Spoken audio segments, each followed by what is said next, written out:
I discovered my wife's cheating after finding something in her purse that unraveled the truth.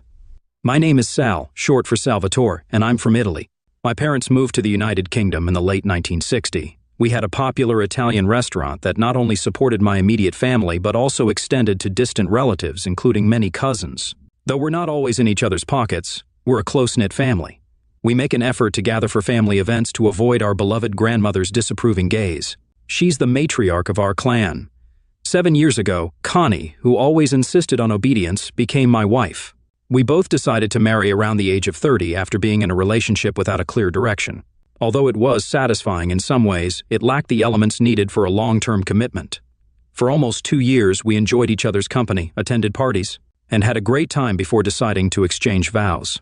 Unfortunately, my grandmother never fully accepted Connie, maintaining a tolerant attitude towards her. She was never openly rude, but there was always a look of disbelief in her eyes, as if she expected Connie to make a mistake. Where women get such intuition is a mystery to me. My grandmother had a tough time hiding her emotions from my wife, even though she never expressed her opinions in front of others. Just before our marriage, my grandmother warned me to keep an eye on Connie, expressing concerns about something bothering her. These words continued to echo in my head for unknown reasons. About a month ago, I discovered that my wife was secretly dating another man.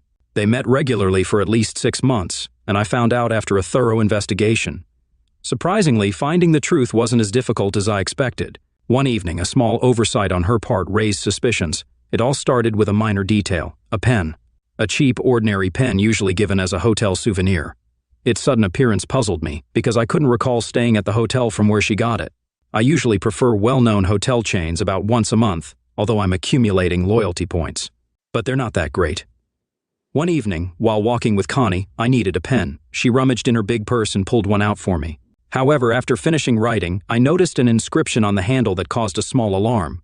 I knew I hadn't stayed at the hotel indicated on the pen, leading to my confusion. Without saying a word, I handed the pen back to Connie. Although seemingly insignificant, this small crack in our marriage could lead to significant consequences. Strangely, I chose to push it aside as we were meeting friends for a delightful evening over dinner, drinks, and dancing. With 2 other couples, we found ourselves in the cozy lounge bar of our favorite restaurant, just when the infamous pen made its significant move. It was a place where we always felt comfortable and could enjoy a relaxed atmosphere. Additionally, the restaurant owner was one of my cousins, allowing us a generous family discount. We reciprocated by expressing our support for the establishment. The discounts helped us strike the perfect balance between gratitude and not undermining the owner's authority, a mutually beneficial arrangement that worked harmoniously. The other couples present that evening were Carlo and his wife, Joanna, as well as Phil and Terry. Carlo and Joanna were a bit older than us, about 5 years. Despite our distant relationship, we still considered ourselves a family. Carlo had somewhat old-fashioned behavior, and his life was quite interesting, although not entirely within the law. Despite his formidable personality, underneath the intimidating exterior was an incredibly kind and gentle person. You couldn't find a better person unless you managed to upset him. Just one piece of advice: don't. Carlo was like an older brother to me, always ready to support and be a reliable companion who knew how to keep me out of trouble. His wife, Joanna, was a charming woman who shared a deep love with Carlo, making them an ideal couple. She was not only beautiful but also the only person who could intimidate Carlo, although he openly adored her without any doubt. I was fortunate to get to know Phil through work, and we immediately found a common language. We were the same age and had similar views on life. Sometimes we played golf together, and our friendship went beyond the golf course. Phil's wife, Terry, joined us during chats at the golf club, and everything seemed to be going well. It was noticeable that Terry and Connie got along well. Often they spent days on excessive shopping trips, buying everything in a row and spending what felt like an eternity on it. All I saw were the huge bags that Connie brought home after such outings. While Phil was consistently warm and friendly, Terry sometimes seemed distant, especially lately. But there came a moment when she suddenly joined the team completely. I often suspected something was wrong with her and repeatedly told Connie about it. However, she brushed it off, resorting to the typical excuses about women's problems when a woman doesn't want to share something. While we were in a comfortable area enjoying cocktails, Carlo and Joanna entered. I stood up to warmly greet them with hugs and kisses. A prompt waiter quickly brought new drinks to our table. Connie was always amazed at how well we were treated wherever we went. Considering the 6 of us, my cousin efficiently directed us to our reserved table, our usual spot with both privacy and a view of the entrance. Carlo always preferred this window view, and although curious, we didn't ask why. Joanna inquired about Phil and Terry. mentioning she had talked to Connie earlier and knew they might be a bit late since Phil was not home yet. Observing the interaction between the two women, Carlo gave me a significant look. I met his gaze, but he subtly shook his head, choosing to leave things as they were. I mentally noted to discuss this with Carlo later. After finishing our first drinks, Phil and Terry finally arrived, looking a bit flushed. Carlo watched them with an unfathomable expression. I noticed the familiar look again and wondered what Carlo knew. Something important was definitely happening. As we settled into our seats, we quickly delved into discussions about work, upcoming plans, and the usual talk about our families and children. After a delightful meal, we returned to the lounge area with music playing. At this point, the girls were eager to hit the dance floor. The three of us guys sat for a while, realizing our duty was to accompany them. Carlo took the lead and escorted Joanna back to our table after the first song. Glancing around, I noticed Phil and Terry still on the dance floor, but there was an awkwardness between them. I quietly asked Connie if they were okay. She replied, "I think so." Terry didn't talk about anything. A second look at her made me realize something was definitely wrong. Phil and Terry joined us at the table, but Terry quickly excused herself, saying she needed to go to the restroom. Carlo casually asked Phil if everything was all right. Phil calmly replied, "Yes, it's fine, just maybe a little too much." He signaled to pour more, and the waiter brought a new round of drinks before the women returned. The nonverbal signs revealed true feelings. Connie's gaze conveyed anxiety, and Carlo subtly nudged me, hinting at hidden knowledge. He winked, confirming he knew something important. To ease the tension, we continued changing partners for a few more dances, but as we prepared to leave, I noticed Connie talking to Phil at the other end of the hall. This extra detail of the evening didn't escape my notice. I thought about asking her later, but changed my mind. After saying goodbye, we took separate taxis. Curiosity got the better of me, and I couldn't resist asking about Phil and Terry the next day. "What happened to them?" I asked directly. She reassured me everything was fine, but as she looked out the window, I felt something was wrong. Not understanding what exactly was the matter, I decided to contact Carlo the next morning. That night, Connie tried to reassure me with closeness, reminding me of her love. However, an odd feeling persisted. Something was amiss, but I couldn't pinpoint it. "Darling, always remember that I love you too. You are my wife, and no one will ever separate us. I will never give you a reason to doubt it." Hugging her tightly, I showered her face with kisses, and we fell asleep. Yet the unusual events of that evening lingered in my mind. Realizing I needed to contact Carlo first thing in the morning, Connie went to the gym early the next day. Aimlessly wandering around, I drank refreshing orange juice, attempting to clear my clouded mind. Sitting at my laptop, I began searching for the hotel engraved on the pen handle in Connie's purse. After a thorough Google search, I discovered its location conveniently close, but on the other side of London. I noted down contact details, and my skepticism led me to study the hotel's history for potential clues. Unfortunately, my investigation yielded nothing significant. I was ready to leave. I called Carlo, expressing my concern about Phil and Terry. The unease in my voice must have been apparent as I asked, "What's up with Phil and Terry? Should I be worried?" Carlo suggested meeting at his brother's bar at noon to discuss it face to face, urging me to come alone. Assuring him, I agreed, and the call ended, leaving me with a growing sense of anxiety. As the day unfolded, I shared my plans with Connie, assuring her it wouldn't take long. Her curiosity led her to inquire, "What does he want to say?" The concern in her eyes mirrored the growing unease I felt. A sense of foreboding accompanied me as I drove to Carlo's house. Carlo greeted me and, without words, gestured for me to follow him. We navigated through the bar, entering utility rooms until we reached a secluded, office-like space. As we sat on opposite sides of a large oak table, Carlo's solemnity was palpable. He began, "I promised your father I'd always protect you, and I intend to keep that promise, but what I'm about to tell you will be hard to hear." The pain in his eyes heightened my apprehension, and my thoughts raced, anticipating the revelation's gravity. Carlo handed me a large manila envelope, emphasizing the weight of the moment. "Remember, I'm here for you, okay?" The deliberate movements and the suffering in his gaze hinted at the seriousness of what lay inside. Opening the envelope, glossy photos unfolded, revealing my wife in different poses with another man in a shabby hotel room. Shocked, I could hardly process the sight before me. Carlo's voice broke through my awareness haze as my marriage unraveled before my eyes. Tears streamed down my face and I locked eyes with Carlo, desperate for answers. How? When? Who is he? The torrent of emotions, shock, fear, and anger swirled within me as I clung to Carlo's promise of support in the midst of this unexpected storm. Carlo stammered, his voice trembling as he informed me about Connie's suspicious actions. He had heard rumors a few weeks ago, but only gathered concrete evidence recently. Before our recent date, he discovered some unsettling details. According to him, Connie was spotted in a restaurant in South London with a man who seemed overly friendly. The familiarity between them suggested a connection to Tony Drew, Phil's brother. Recalling our night walk, Carlo pointed out the exchanged glances between Phil, Connie, and Terry, which now made sense, confirming my suspicions. He mentioned seeing Connie's pen from a hotel in London. I inquired if it had happened there, and Carlo nodded in agreement. Expressing my determination, I told Carlo that my assistant had been monitoring their actions since the beginning of the previous week. I wanted to confront the man face to face, but Carlo cautioned against rash actions that could lead to serious consequences. He advised divorcing Connie and leaving him to handle the situation. Rejecting his suggestion, I insisted on handling it personally and wanted information on the man's residence, workplace, and other details. Carlo acknowledged having the information in the envelope, but stressed the importance of careful planning to avoid legal consequences. He proposed a strategic approach to eliminate any possibility of ending up in prison and asked for my agreement on the plan. It seems the person in question is currently single but has been through a divorce. Even though he doesn't have kids, he seems to prefer women, especially those who are already married. Maybe he's not into commitments. What are your thoughts on this? How well do you get along with your friend Phil? Carlo asked. I'm asking because he behaved oddly at the restaurant where Terry and your wife were. I've been keeping a close eye on him and suspect he might be aware of what's happening. If that's true, can we still consider him a friend? I noticed that too, I replied, and I'm starting to suspect his wife is involved in this, judging by their behavior. I see no reason to continue being around them more than necessary. So I think we should end this as soon as possible. If this was an isolated incident, I might not have paid attention, but after seeing it, I can't forget about it.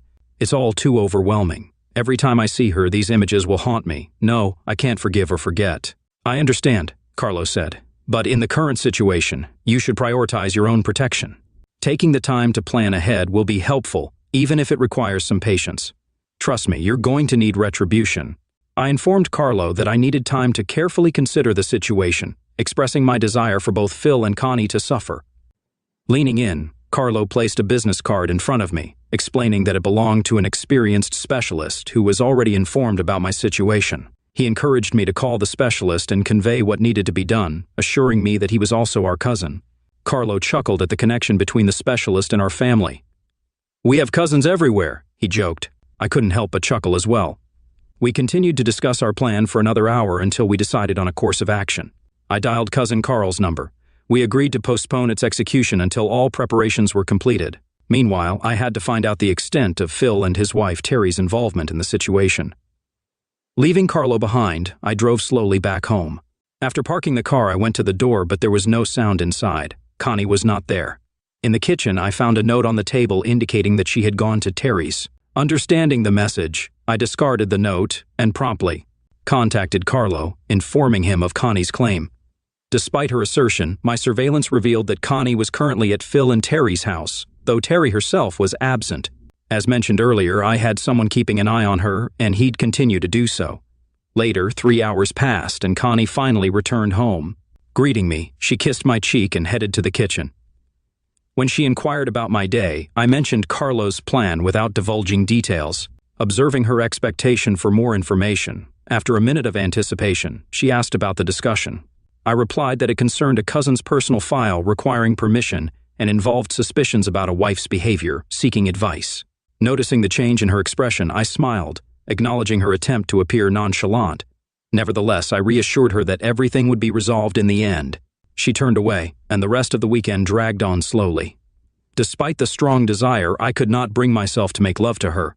I couldn't help but look at the photos that Carlo shared with me, where she is captured with Tony. I was surprised how she could continue a relationship with him and still behave completely normally around me. She had an exceptional talent for deception and acting, far surpassing all my ideas. Saturday night passed without any major problems, but on Sunday night, her body language made it clear that she wanted closeness. I kissed her gently, but the image of her with Tony wouldn't leave my mind, making me doubt that she really could only be mine. It felt like a betrayal. We both lay in bed in silence, lost in our thoughts. As soon as she fell asleep, I quietly slipped out of bed and went downstairs. I was sitting at my computer, immersed in work, when a message from Carlo caught my attention. Looking at my watch, I realized that it was about 1 a.m. Everything seemed to fall into place and completely coincided with our previous conversations. Feeling confident in my abilities, I came to the conclusion that now it remains only to plan a short trip with an overnight stay on Wednesday, and it will be possible to get down to business. I quickly replied to Carlo's message, confirming my agreement, but sleep did not come, and anger boiled inside me. In the morning, after a quick shower, I got dressed and went downstairs. Connie greeted me with a warm smile and served me a delicious breakfast, coffee, and toast. She settled into her seat and sipped her coffee delicately. I mentioned that I had to go to Leeds on Wednesday, and as I spoke, her eyes met mine over the rim of her cup. Sensing her thoughts, she casually inquired if I would only be gone for one night. I affirmed, but added that I wouldn't return until late Thursday night. Her gaze intensified as she asked if this was related to Carlo and the cousin I had mentioned, suggesting he might need support. Expressing my unease about Carlo, I admitted uncertainty regarding the kind of help he could provide. Reassuringly, she mentioned that I might be surprised, highlighting Carlo's formidable problem-solving abilities. Observing her pale expression, I realized she was actively formulating a plan in her mind. Glancing at my watch, I stood up from my seat, signaling the start of the workday. "It was time for me to leave, my dear. Take care of yourself and behave while I'm away," I said.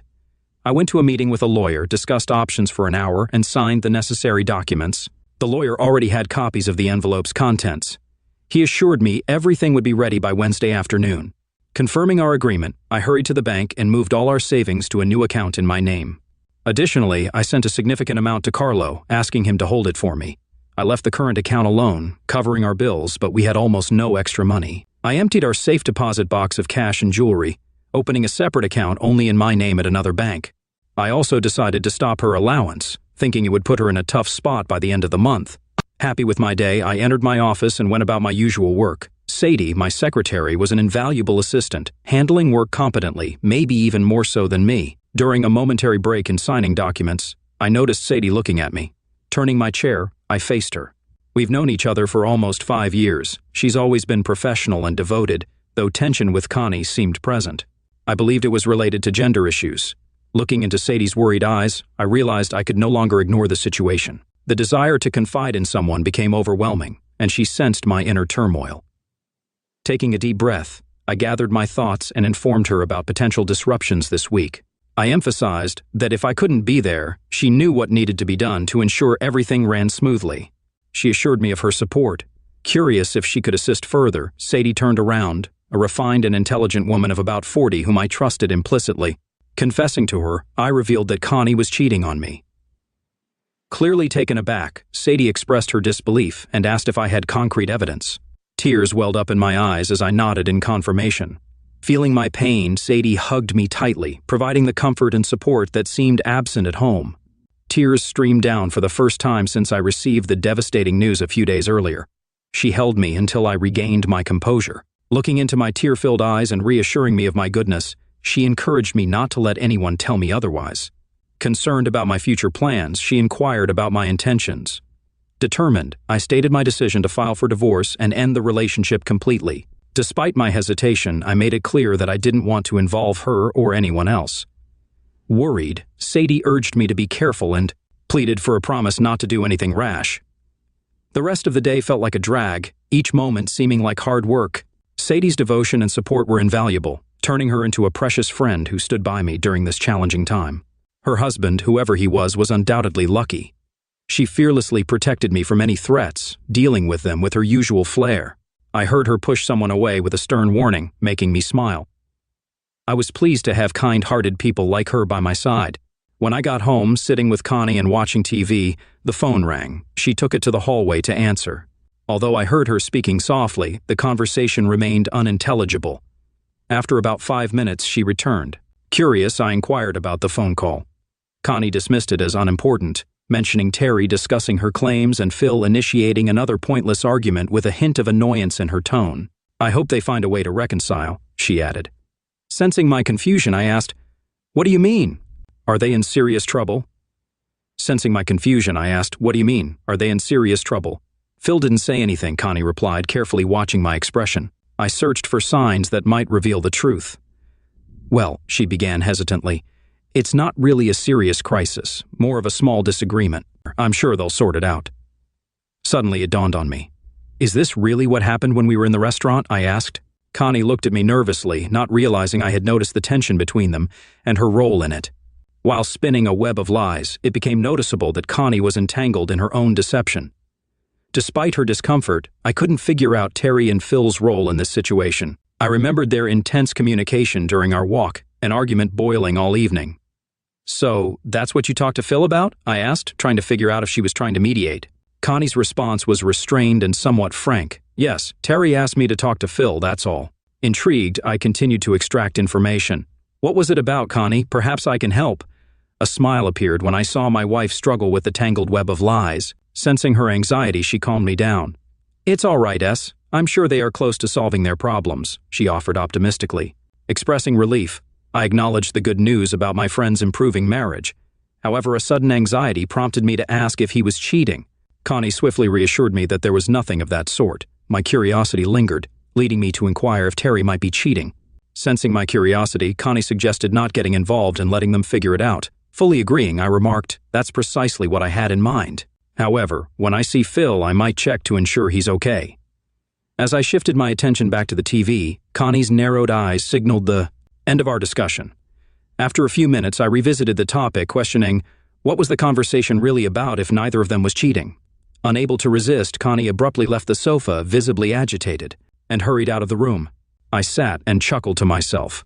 By now, I had enough information, but the other couple's role was still a mystery.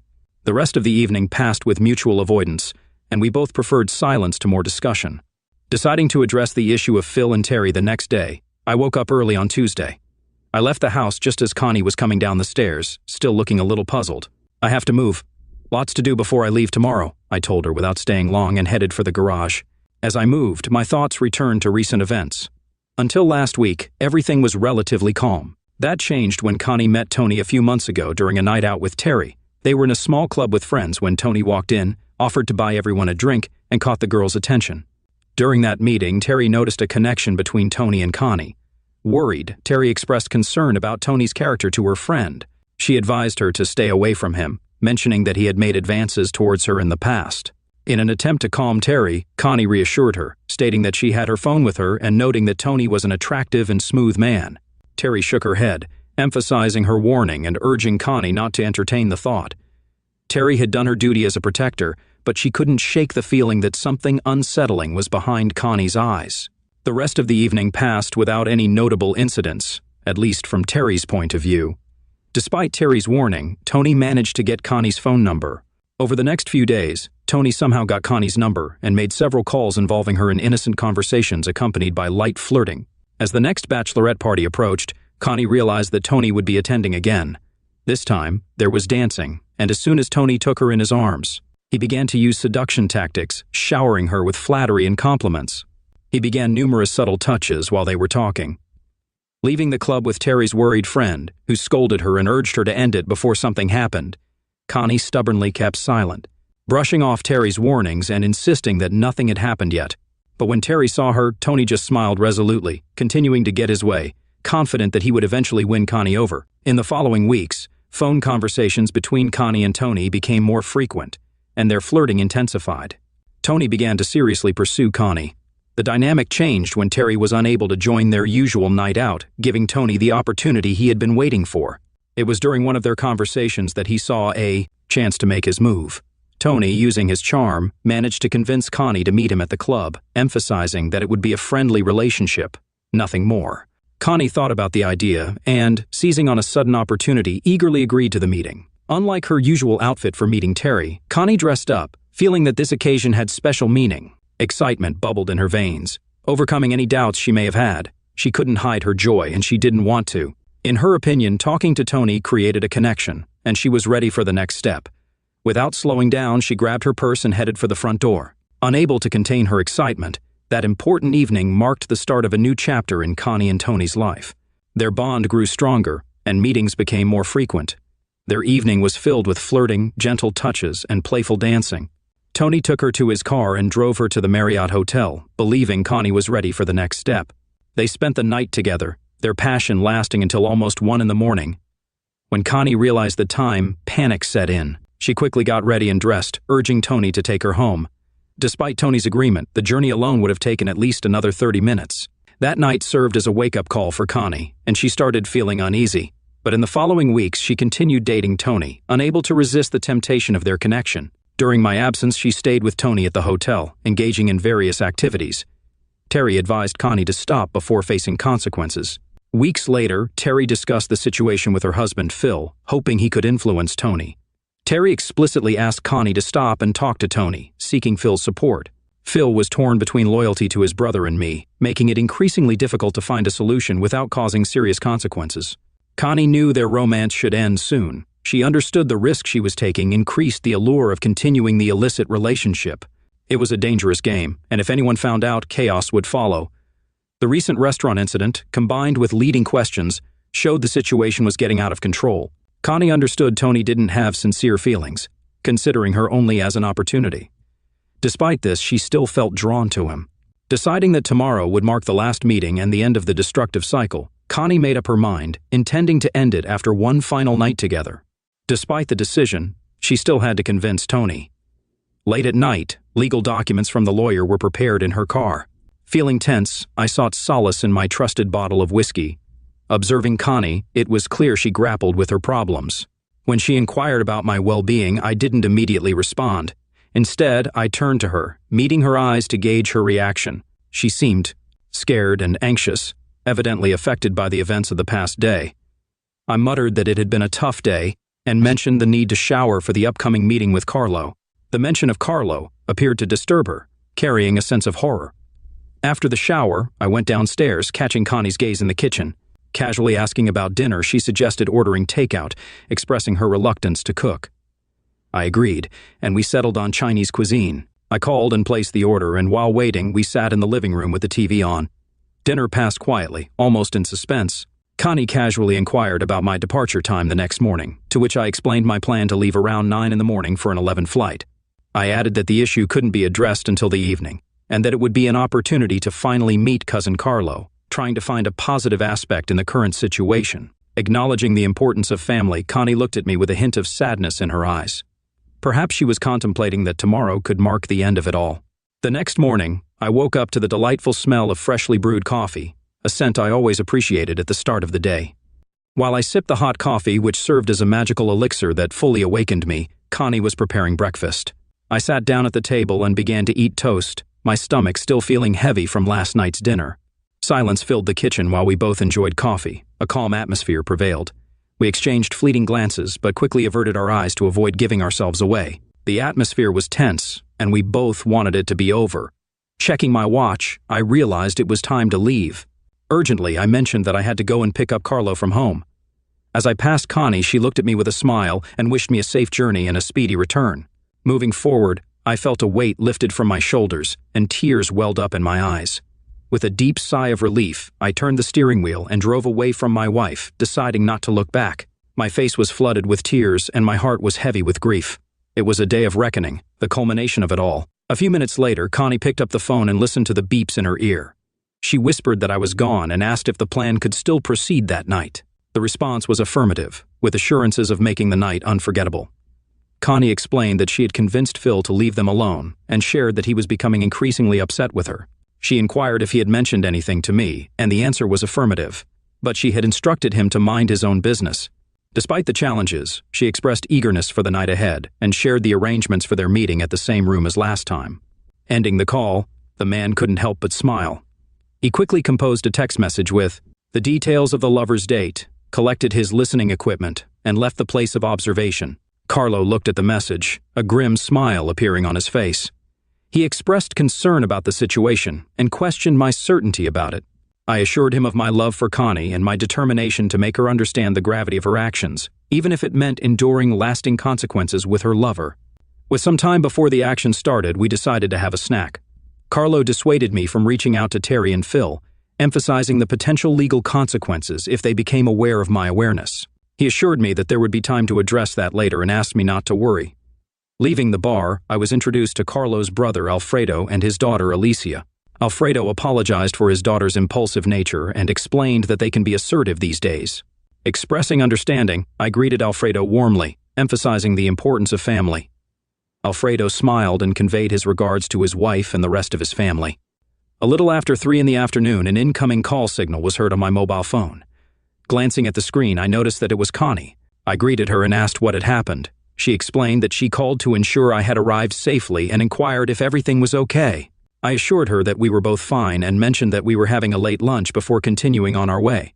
Curious about her evening plans, I asked about her intentions, subtly concealing my true agenda. She mentioned that she was going to visit Terry and believed everything was fine there. I responded, trying to maintain a neutral tone. Continuing the conversation, I casually mentioned that I was planning to call Phil later, as I believed he was going out with his brother. Expressing curiosity about Phil's brother, I inquired about his personality. Connie offered a vague response, mentioning that she had only met him once but found him to be somewhat similar to Phil. With a brief farewell, I explained that we needed to check into the hotel before our evening meeting. Wishing her a pleasant evening and asking her to say hello to Terry, I ended the call. I looked at Carlo, and he sensed the hidden pain in my expression. He offered his support, acknowledging that it was done, and suggested we go meet the others. Leaving Alfredo at the bar, we proceeded to the private rooms, where Carlo introduced me to a group of 4 people familiar to him. He assured me of their trustworthiness, emphasizing that they had proven themselves countless times in the past. At that moment, Carlo's phone rang, and after answering the call, he nodded, relaying the message that we would be leaving in 5 minutes. Observing my watch, I noticed it was already 8. Time was slipping away fast. The guys left the room and headed to the waiting car. They grabbed a minibus to reach their destination. At the same time, Carlo and I went out the back door and hopped into the prepared Mercedes. This is how my story brought me to where I am now. We parked the Mercedes on a quiet street, just 200 meters from the hotel. In silence, we sat there, and by 9 in the evening, Carlo's phone signaled a message. After confirming the team's arrival and placement, we stayed silent until another message appeared on Carlo's phone, indicating that the exit was guarded. "Okay, let's go," Carlo said, breaking the silence. After a moment, I followed suit, and we headed for the hotel lobby. Time seemed to have sped up. My heart raced with anticipation. Carlo got out of the car first and directed me to the indicated room number. Reaching door 415, a feeling nagged at me that my wife might be behind it with another man. Just as we reached the door, 4 men in hotel-style uniforms seemed to appear out of nowhere. Glancing around the corridor, relieved it was empty, Carlo warned about the nearby CCTV cameras. Leading the team into the bedroom, Carlo's determined eyes met mine. The lights turned on, revealing a scene that left my heart sinking. From my vantage point, I could see my wife in bed with Tony, oblivious to the impending intrusion. The details of what happened to her lover are hard to convey in this context. Everything unfolded in a whirlwind of emotions. Turning on the light, I entered the room. My wife, lying on the bed, locked eyes with me. Shuddering, she tightly shielded herself, tears streaming down her face. Muffled sobs and unintelligible mutterings escaped her mouth. Love and hate collided, and rage took the forefront among the overwhelming feelings. Carlo stepped forward, gripping my arm and gently taking an object from my hand. His determined eyes met mine, urging me to calm down and gain control of my emotions. At this moment, Connie, consumed by fear, stared at the 2 imposing figures in front of her, shaking her head vigorously. Tears streamed down her face as she remained wordless, intensifying the destruction of her evening. Sensing it was time to leave, I observed a subtle movement from Carlo, who was checking his phone. He mentioned that it was time for us to depart. Following him out of the room and leaving Connie behind, Carlo remarked that I had handled the situation well. He added that, for a moment, he thought I might lose control of my anger. I responded with a grim laugh, assuring him that, so far, it was just a good scare. The real lesson will be when she meets Tony again, I explained, and there's no need for me to get my hands dirty since the guys will handle him properly. Carlo understood my desire for Tony to know I was there, but assured me that Tony wouldn't forget the experience anytime soon. As we walked through dimly lit streets towards our destination, Carlo mentioned that rooms were ready for both of us when we were ready. We entered the bar, where Alfredo awaited us. Approaching, in the morning, Carlo's phone beeped with a message, confirming that everything was settled. Expressing my gratitude for what they did, I started to muse, but Carlo interrupted me, stating that it was over and I needed to figure out the situation with her. Understanding his point, no further words were exchanged. The weight of the situation pressed on me. As we left her at the hotel, I wondered how she would find her way home and what she would say about this unexpected turn of events. Now aware that I knew about her actions, would she admit to them or remain silent? Despite catching her in the act, I doubted she would willingly confess. Carlo's words brought me back. "Rooms are prepared for both of you when you are ready." Unable to sleep, I replayed the events of the previous night in my mind, thinking through every detail. Thoughts of Connie filled my mind, and a heavy sadness settled within me. She was the love of my life, my everything, and now it's all been destroyed. The only way left was to face her and see how this would unfold. Divorce papers were already in my hands, with the official copy supposed to be delivered today. Returning home, she wouldn't have doubts about what I knew. A chilling thought crossed my mind. What if she doesn't come home? Uncertainty added complexity to an already turbulent situation. Now that she knew I caught her at the hotel, Connie would likely be afraid to return home. I realized I needed to take measures, possibly rescheduling the delivery of the divorce papers to wherever she could find refuge, maybe with Terry. Almost 7 hours had passed when Alicia abruptly woke me, informing me it was lunchtime and that I had 30 minutes. Carlo mentioned I had to catch an afternoon flight, so it was time to get up. Getting dressed, I saw a changed version of myself in the mirror, bearing the weight of recent events and signs of change. Sitting down with the others at the table, I sensed that the feeling of normality had turned surreal, yet oddly comforting. We shared a meal, talked, and even laughed. But time passed too quickly, and it was soon time to leave. Gathering our belongings, we headed to the waiting car. As we drove away, I gazed out the window, bidding farewell to the faces watching us. On the way home, I drove steadily and calmly. I dropped off Carlo, and Joanna welcomed him with joy, hugging him tightly like newlyweds. She then turned to me, offering a tight hug for comfort. Carlo reassured me, expressing his belief that everything would eventually be fine.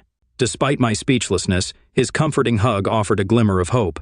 Departing with a plan to call later, I nodded in confirmation and drove home, attempting to avoid dwelling on empty thoughts. Upon reaching my front door and entering, an eerie silence pervaded the house. The heating provided warmth, but the cozy atmosphere was absent. With cautious steps, I explored the living room and kitchen, noting the emptiness and quietness. Checking my mobile phone, I found no calls or messages from Connie. Overwhelmed with disappointment and sadness, I sank into a chair in the living room. A photo of Connie and me on the mantel caught my eye, sparking anger. I impulsively threw the framed photo across the room as it crashed against the wall. The phone rang. With apprehension and curiosity, I answered the call, still carrying a residual tone of anger. "Hello," I responded. A hesitant female voice on the other end identified herself as Terry. Despite my harsh tone, she inquired about Connie, revealing that Connie was with her, upset and afraid to go home. Suppressing my anger, I asked Terry to let Connie talk to me. Advising Terry to ask Connie about the events, I listened as the conversation unfolded. After a while, Terry returned to the phone, expressing genuine concern for Connie, who remained silent. I instructed Terry to tell Connie that I would pick her up. In the background, I heard Connie scream, confirming my suspicions. Terry, uncertain of what to say, stammered, and I calmly acknowledged that I knew everything. Apologizing, Terry shared her unsuccessful attempts to stop the events with Phil. Expressing my sadness over the situation, I mentioned the impact on our friendship, but suggested avoiding further discussion. In response, Terry whispered an understanding acknowledgement and apologized once again. I took a deep breath, attempting to find some semblance of completeness in the midst of turmoil. With gratitude, I thanked Terry, acknowledging that our once strong friendship had been irreparably changed by the actions of those involved. Ending the conversation, I informed Terry that I wouldn't be coming for Connie, advising her to relay the message. I sternly instructed Terry that Connie's belongings would be packed and ready for her to collect, with a warning that any delay would result in disposal. Emphasizing that Connie no longer lived with me, I mentioned that some papers for her would be delivered to my address and urged caution in any actions or attempts to contact me. I stressed the need for careful consideration. Clearly and with strength, I spoke to Terry, laying out all the details and emphasizing that I hadn't heard from Connie since around 7:30 p.m. I anticipated some reaction after she received the documents, but according to Terry, Connie appeared very nervous when she arrived at their house. Carlo, finding humor in the situation, grinned, thinking about the upcoming day. I mentally listed tasks that needed attention. First, contacting my office to clarify work matters, then dealing with a locksmith, addressing banking issues, and handling logistics. Painful as it was to admit, the trust we once shared had completely vanished. Remaining in this relationship after the divorce papers were delivered last night was impossible. I expected to hear from Connie today, once she gathered her thoughts. But it was already 9 when a knock interrupted my thoughts. Upon opening the door, I found Terry and Phil standing there. Their unexpected presence cast a shadow in the room. Waiting in silence, Terry eventually spoke, expressing remorse for their actions. Acknowledging their request to come in, I gestured toward the living room. As they settled on the sofa, I took a chair, bracing myself for the necessary conversation. Curious, I asked, "So, what did you guys want to discuss?" Paying close attention to Terry and Phil, I listened as Phil began with an apology, admitting his failure to inform me about Connie's extramarital pursuits. Terry echoed his sentiments, expressing regret for being unable to reach Connie and prevent her actions. While their words evoked a sense of offense and betrayal, I recognized the sincerity behind their apologies. Wanting clarity, I questioned Terry about her statement that Connie didn't understand anything. Confused and concerned, I asked, "What do you mean, Terry? I was away on Wednesday, and when I called, Connie mentioned being left by Tony at a hotel. Are you suggesting something happened between them?" Phil, filled with concern, replied, "We're not certain. We tried contacting my brother, but there's been no response. Connie is unable to provide much information. All she said was that she felt tied up and that Tony had left her at the hotel." The growing anxiety within me intensified as I struggled to comprehend the events between Connie and Tony. Pressing for more details, I directed my disappointment toward Phil. "Come on, Phil," I urged. "She must have shared more than that. What happened? Clearly something went wrong. Did he misuse her?" Phil and Terry exchanged surprised glances, taken aback by the intensity of my anger. Summoning my strength, I redirected the conversation. I inquired about Connie's well-being after the delivery of the divorce papers. Terry affirmed this, describing Connie's emotional turbulence and the new outburst triggered by the documents. Connie's state of confusion and imbalance deeply affected her, intensifying my anger and fear for what traumatic events she might be withholding. Expressing my frustration, I asserted, "Well, she brought this upon herself. If she's hurting now, then so be it." Terry and Phil, taken aback by my intense anger, attempted to reason with me. Terry, with a cracking voice, urged me to consider reconciliation, emphasizing the severity of divorce and suggesting that I talk to Connie first. As I listened to Terry's plea, my anger began to wane, replaced by conflicting emotions. The decision ahead demanded careful consideration and open communication. Recognizing Terry's sincere concern as that of a true friend, I admitted to liking her despite their involvement. Terry's words compelled a serious approach. Deep down, I acknowledged that facing Connie was inevitable. Taking a deep breath, I decided, "All right, Terry, I will talk to her, but only after her belongings are removed from our house. It will be just her and me. I'll call her and provide details about when and where this conversation will take place. How does that sound?" Terry, overwhelmed with emotion, hugged me tightly, and I noticed Phil's confused and regretful expression. Expressing gratitude to Terry for her understanding, I assured her, "Thank you, Terry. I will contact her soon. Please ask her to wait for my call, and don't worry, I won't leave her in limbo for long." Phil, conveying regret, muttered sympathetically, "Sal, I'm sorry. My brother certainly deserved a good thrashing from you. I wouldn't blame you if you did." Observing Terry and Phil leave from the window, their hurried departure indicated their destination, my soon-to-be ex-wife. Lost in thought, I contemplated Terry's words, realizing there was some truth in them. It was time to talk to Connie, and this conversation could no longer be postponed. Feeling detached from the current situation, I sought solace in a conversation with my longtime friend Sadie. Our discussion lasted for half an hour, during which I attentively listened as Sadie shared details of her successful life without my presence.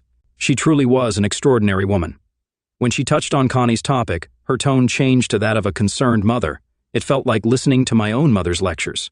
In the end, Sadie insisted I have dinner at her house tonight with her husband. Feeling somewhat obligated, I reluctantly agreed to her request. The rest of the day involved various changes. Locks were replaced, rooms were rearranged, clothes were packed or discarded, and photos were reorganized or destroyed. Each action symbolized moving forward and parting with the past. As evening approached, I found myself lost in thought, gazing out of the window and contemplating the task that lay ahead. Understanding the need to gather my strength for what awaited, I decided to postpone making the call until the morning. Feeling a sense of weariness, another restless night followed, offering no relief from the weight of anxious thoughts. In the early morning, just before 7:30, an unexpected call disrupted the silence. Phil's voice came through, delivering news about Tony's condition. Apparently, Tony had been in the hospital for several days, injured but in stable condition. The news had a minimal effect on my emotions, and my response carried a cold detachment. I made it clear to Phil that I harbored no sympathy for Tony, stating, "I hope you don't expect sympathy from me, Phil. As far as I understand, he was lucky that our paths did not cross. I don't have the slightest desire to show him any respect." Phil seemed to accept the frankness of my words and acknowledge the justified anger I felt toward Tony. He refrained from asking certain questions, recognizing the depth of my emotions. Expressing remorse for not being as good a friend to me as I had been to him, Phil conveyed his understanding of the irreparable past. I reassured him that it was not his fault and expressed gratitude for informing me about Tony. After bidding farewell and expressing love to Terry, Phil concluded the call. Placing the phone back on the stand, I turned my attention to the view outside the window. Contemplating the garden, I enjoyed the silence and reflected on the unfolding events. A calm atmosphere enveloped me as I observed random birds flying to the feeder and feasting on the seeds I happily supplied them. Watching the serene communion with nature through the glass always brought me a sense of calm. It was at such moments, immersed in the beauty of the natural world, that my thoughts could flow freely. Dialing Carlo's number on my mobile phone, I shared the news about Tony. His response was brief, but filled with a sense of satisfaction. He noted that the work was done well. Setting the phone aside, I took a sip of the coffee in my hand, relishing the aromas of the day. Soon the phone rang again, disrupting the peaceful atmosphere. This time I decided to let the answering machine handle it. Listening carefully, I heard Connie's trembling voice leaving a message, filled with uncertainty and emotion. "I'm sorry, but I have to explain. I need you. I need to get home. I'm so sorry." Connie's desperate plea echoed in the voicemail. Sobs interrupted her words, penetrating my soul and making my heart ache in my chest. Each tearful phrase caused a shockwave of emotions, leaving me breathless. When the message ended, I found myself breathing heavily, contradictory thoughts spinning in my head. I knew that today I would have to solve this situation, but I wanted her to wait so that she would understand that my decision was made not only in response to her message, it had to be a carefully thought-out decision. For the next few hours, I wandered aimlessly around the house, lost in deep thought. The once familiar rooms now seemed empty, emphasizing the void that had formed after Connie's absence. In place of her belongings, there were spaces that served as visual reminders of our life together. I contacted Sadie and asked for help from several people with a van to move all of Connie's things. Within an hour, the boxes and bags I packed were neatly loaded into the back of the van. I watched the car pull away, setting off to return Connie's things. Soon, I was expecting my phone to buzz with a notification about the delivery of her belongings. This marked the final completion of the one-way trip, the final stage of our life together. Terry called to inform me about the delivery of Connie's belongings. I expressed brief gratitude for the organization, feeling a sense of completeness. Terry updated me, mentioning that they stored most items in the warehouse, keeping only the ones I had marked as personal. Asked whether I would talk to Connie, I firmly instructed Terry to call her as I awaited Connie's response. My tone remained controlled but firm when I spoke to her. I interrupted her attempt to apologize, stating, "Leave it alone, Connie. Now you have answers to questions you never asked yourself when you were busy with other things." Despite her desperate pleas, I made it clear that we had nothing more to discuss. Firmly, I stated, "This is where our journey ends. Do you really think you can tell me anything to help me deal with this?" Connie continued to plead, asking to come home and talk. Prepared to listen, though unable to promise anything, I responded with fatigue in my voice. "I'll listen, but I can't promise anything." I concluded the conversation, carrying the weight of her words in my memory. Her voice held pain, and I wondered if she could sense the suffering in mine. Leaning back in my chair, I reflected on our marriage and the happiness I thought we shared. Doubt crept in, questioning how well I knew her and whether my assumptions about our relationship were too idealistic. Delving into introspection, I realized I might still have a lot to learn about the person I thought I knew closely. Although I didn't suspect anything until that fateful night, it dawned on me that Connie might have engaged in similar behavior before. Taking a deep breath, I decided to approach the upcoming meeting with restrained emotion, mentally preparing for what might be the last act of our marriage. The doorbell announced Connie's arrival, and nervously, I opened the door. Time seemed to stop. It was our first meeting after that solemn night at the hotel, and the shock resonated within me as she entered the living room. A thin sigh escaped her lips, replaced by a strangled sob. She noticed the empty spaces on the walls, devoid of photos and cherished souvenirs that once adorned our life together. Standing in front of me, covering her mouth with her hand, tears welled in her eyes. I stated coldly, bitterness in my voice, "Everything is gone." Pointing out the emptiness throughout the house, Connie expressed confusion. I reiterated that I never wanted this to happen. She pleaded, her voice shaking with remorse.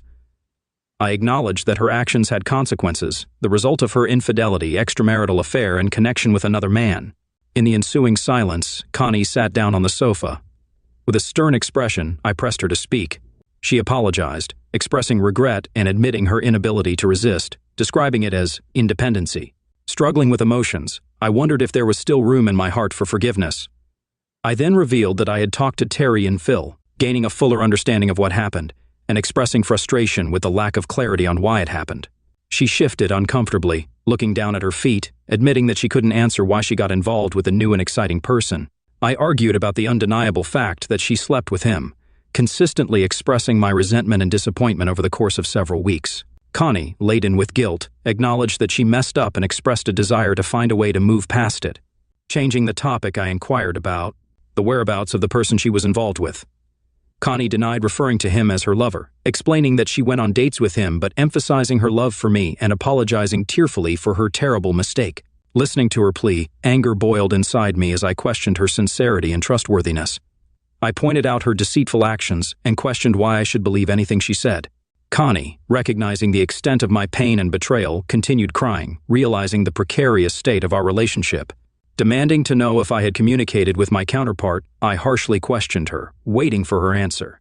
She tearfully revealed that she hadn't heard anything about him and expressed her reluctance to know more, considering him the one who ruined her life. Noticing the missing wedding photo, Connie walked around the room, observing the void left by the absence of memories. Emotionally drained, she sank onto the sofa, acknowledging the irreversible loss. The silence between us reflected the vast gap created by her actions. Pleading for a chance and expressing a note of defeat but hope in her eyes, Connie asked if there was really no chance for reconciliation. Taking a deep breath, I met her gaze, conveying a mix of suffering and resilience. Declaring that her betrayal shattered my heart and constituted disrespect for our feelings and those of our friends, I asserted that our marriage was over. I left her to face the consequences of her choices, urging her to sign the divorce papers and leave. Expressing finality and fatigue, I stated that everything ended with her, instructing her to leave my house in the city for peace. Sitting dejectedly, Connie absorbed my words and slowly stood to leave. I followed her to the door, watching as she opened her car door. When she looked back and apologized, mixed emotions stirred in me. Closing the door, I sealed not only her exit but also the end of our marriage. 2 days later, Carlo informed me that Connie had left the country, escorted by his people. Realizing she wouldn't find peace in the city, I felt a sense of closure.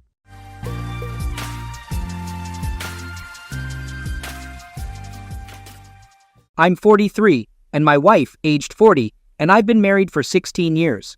We have a 14-year-old daughter and a 9-year-old son. Our marriage had a challenging start, but we got through those tough years and emerged stronger. We married young, lacking some maturity, but our love helped us conquer any challenges. I'm not entirely sure if this was wishful thinking. My wife has been a manager at a large advertising company for 3 years, and I've been an engineer for 7 years. Both our jobs pay well, providing a comfortable lifestyle for our family. We are a close-knit family, always making time for our kids to create cherished memories. Despite being a good dad and husband, I was shocked to discover my wife's long-term affair, despite some mistakes I made. Now, on to the discovery. My wife became distant, especially in the last 2 challenging years. She constantly compared me to her boss, who seemed to handle things better. I couldn't read her mind, unlike her boss. I didn't take the initiative to plan dates and make her feel special, something her boss did for his wife. I asked her what she wanted to spice up our love life, but her response was vague. I needed to already know and do it. Feeling clueless, I researched and bought books, but my attempts were met with disappointment. Unbeknownst to me, it wasn't me who was fixing things all along. We were close to her boss and his family, spending time together at barbecues, family outings, and other activities. I confided in her boss about our marital problems, thinking he was a good person. Back to the discovery, I grew emotionally tired from my wife's demands to improve our marriage. One night, she laughed and giggled while texting someone, and when I tried to peek, she angrily pulled away. Suspecting an affair, I made the mistake of asking her directly the next day, but she vehemently denied any wrongdoing. Unable to access her phone initially, I later obtained it and discovered deleted texts. Although some conversations seemed inconsistent, I gathered bits and pieces of proof, confirming the affair with her boss. Instead of confronting her immediately, I waited, feeling devastated and concerned about the kids. Despite the pain, I didn't want to give up on the marriage. So, 3 days later, I purchased How to Help Your Spouse Heal from an Affair with the hope of saving our relationship. Planning to talk on a Saturday, she claimed an emergency at work, which seemed suspicious. Unable to confirm, she returned home late on Sunday, avoiding questions about her delay. I suffered, but she seemed indifferent. Desperate for stability, I contacted her boss's wife, who was as shocked as me. We decided to gather evidence on each side and compare. I snooped on my wife, and she did the same with her husband, easily finding undeniable proof. Her husband's arrogance left the texts on his phone intact, making sense of the little texts I found earlier. We discovered the affair had been ongoing for 2 years, and both of us were furious. Although revenge was tempting, we decided against it. They had slept together in various places, even exchanging pictures. Ignoring the images to avoid scarring ourselves, we sought revenge without engaging in our own affairs. We both drew up divorce papers around the same time, determined to move on from the betrayal. Our spouses were unaware that we knew, so we played our roles. When everything was set, they resumed their affair. This time, we collaborated with the boss's wife, knowing exactly where and how to confront them, even the hotel they booked for their weekend getaway. I personally went there with the sheriff, waiting in the lobby while my wife was called down from a room, dressed in a bathrobe. Despite the distance from our home, it wasn't too far. The sheriff asked for her confirmation, and she was served after confusedly affirming her name. It was satisfying to see the shock on her face, but I walked away without rubbing it in. She grabbed my arm, demanding to know the meaning. I told her about the affair and I'm leaving. Simple. She screamed, pulled my arm, and the sheriff had to intervene, telling her to release me. She started crying, but I left quickly to get home. My wife informed her boss, and he panicked, being served at home. We didn't give them time to recover. We blindsided them, just like they did to us. My divorce will be finalized in a couple of months, while hers might take a bit longer. Both my wife and her boss are fighting the divorces, neither wanting to end their marriages. The excuses I hear are that they never intended to leave their spouses. It was a purely clean affair, nothing more. People have worse affairs and still come out with a great marriage. They messed up and would like a chance to fix the situation. I asked my wife about the outcome, and she said she was going with the flow, acting completely out of character. I called her an idiot. People around me criticize me for not giving my wife another chance. My kids know what's going on, age appropriate, and they support me, but wish we could stay together. My resolve is slipping, especially since we still live in the same house, and my wife is going to therapy and reading the book I brought. She says she's remorseful and will do whatever it takes. All I tell her is that she's sorry she got caught, and that's all I need to know. She called me a bitter, resentful person who can't look past all the negativity.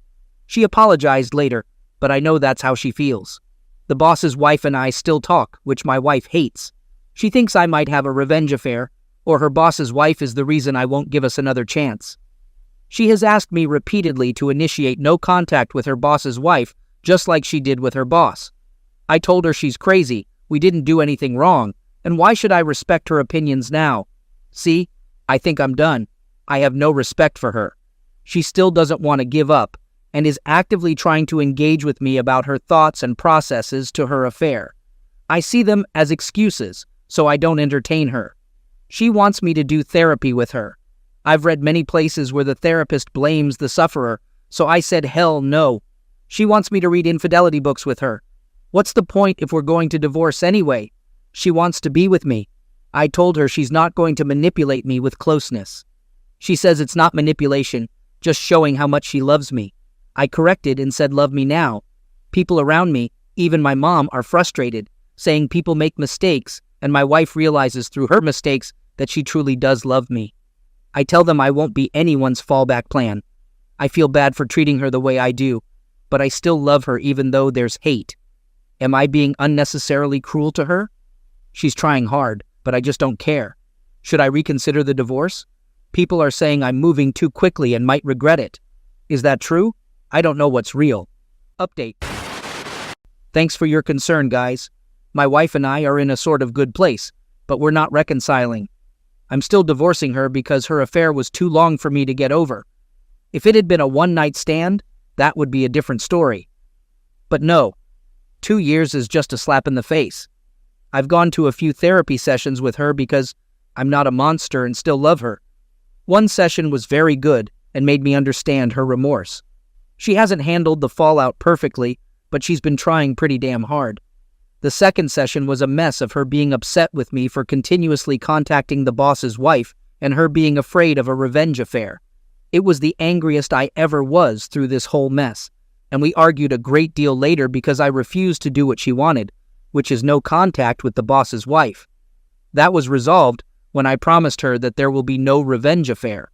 I know I don't owe her anything, but she's still my wife until our divorce, and I still want to hold true to my commitments. I've attended more sessions with her to check on her progress. Yes, this therapist handles both individual and marriage counseling. No, I'm not attending these sessions because I secretly want to save our marriage. I just want to witness my wife's progress and be involved if needed. After the divorce, I'll step away gracefully. The boss's wife is still leaving her husband, and he's still resisting the divorce. She's as determined as I am, and I'll admit we confide in each other during low days. I still don't see any affair. We're just on friendly terms. She's a strong, independent woman who doesn't tolerate nonsense. My kids are doing well. They understand that divorcing doesn't mean we love them any less. They don't want a divorce, but they understand why it's necessary for us in an age-appropriate way. My wife no longer works at the advertising company. She resigned after I served her. She's strictly no contact with her former boss. According to her, she sought help on forums to save the marriage. I've been reading a lot here, and initially, I didn't get why people stayed with adulterers, but after seeing my wife work hard to be a better person, I can see the temptation. She's not a monster. She's just flawed and made horrible choices, learning to be better. She's offered everything for another chance, but I'm not sure. As the divorce nears, I feel more at peace. We recently discussed her asking for a chance after the divorce. She's offered a postnup. I wasn't completely opposed, but it would be a very, very long road for her. To be honest, a huge part of me wants this divorce for a fleeting sense of justice, the only justice I can get without becoming an adulterer. My mom and I reconciled after I revealed more about my wife's affair, but now she's furious after learning the details. Navigating her anger is challenging. Regarding a revenge affair, I didn't want to write here until my divorce was finalized, but I'm just angry today and need to vent. As many of you know, my wife is scared crazy about a revenge affair. The simple reason is because I'm still in contact and see the other woman she betrayed. My wife is very insecure compared to the other betrayed spouse. Is that how it's spelled? The other betrayed spouse is younger, a model, very attractive, and owns a successful business. It makes my wife paranoid that I will give in to temptation and cheat on her as revenge. I still can't believe the nerve of her to give me the two wrongs don't make a right speech. Of course, she isn't wrong, and I don't intend to ever follow through, but her hypocrisy infuriates me. Every time I visit the other betrayed spouse, my wife gets extremely sad or clingy. I don't know how many times she has thrown herself at me just to make sure I don't cheat on her back. I reject her attempts, and it only makes things worse. It absolutely floors me that cheaters are this selfish, only thinking about themselves and their pain, while the betrayed have to trudge along and try to pick up the pieces. Another thing, our kids still see their kids. I never go to the other betrayed spouse without my kids. But no, my wife still thinks I have it in me to be as heartless as she was and take any opportunity to be with another woman. Laughable. Ohm is still living in their holiday home, begging the other betrayed spouse to take him back. I won't lie, it brings me a sense of great satisfaction to see him suffer the consequences. He hasn't tried to threaten me because of how much leverage I have on him. He is allowed to visit his kids anytime he wants, but doesn't want to see me, so he makes sure I'm not around and then visits. I pity the guy, honestly. Currently, my wife has been extremely apologetic. She's been showing me a lot of affection, but I've been ignoring it because I'm not in a good place. We have a therapy session today, and I plan to express all the pain and hurt I've endured because of her. The rage I feel is becoming overwhelming. Update. During a recent therapy session with my wife, she asked for more time to win me back. She had several reasons why I should at least try to participate in recovering our marriage, not necessarily reconciling. I kept pointing out that she's only trying now because of the fallout from her affair. If she was still with the other person, she wouldn't be making an effort. She emotionally mistreated me for months, and I won't let myself be walked all over, even by the woman I loved. She acknowledged her wrongdoings and apologized again, making many promises to make it up to me. She wants our marriage to become stronger than ever and believes it's possible. I asked if she was willing to deal with my rage because I have a lot of it. She said absolutely, encouraging me to unload on her whenever I needed to process the pain. Usually, when I ask her why she had an affair, I get a million excuses. This time, she was straightforward, admitting there was no excuse for what she did.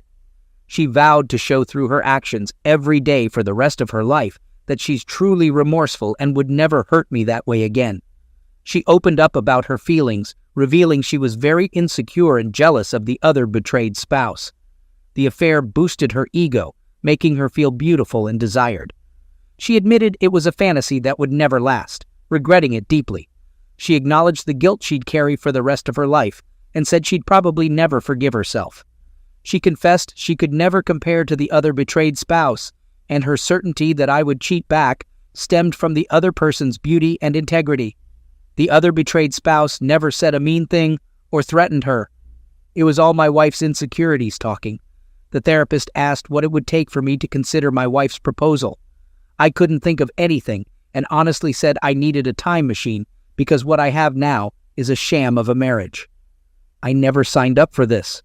The therapist suggested that all marriages face problems and how they're dealt with shows the strength of a marriage.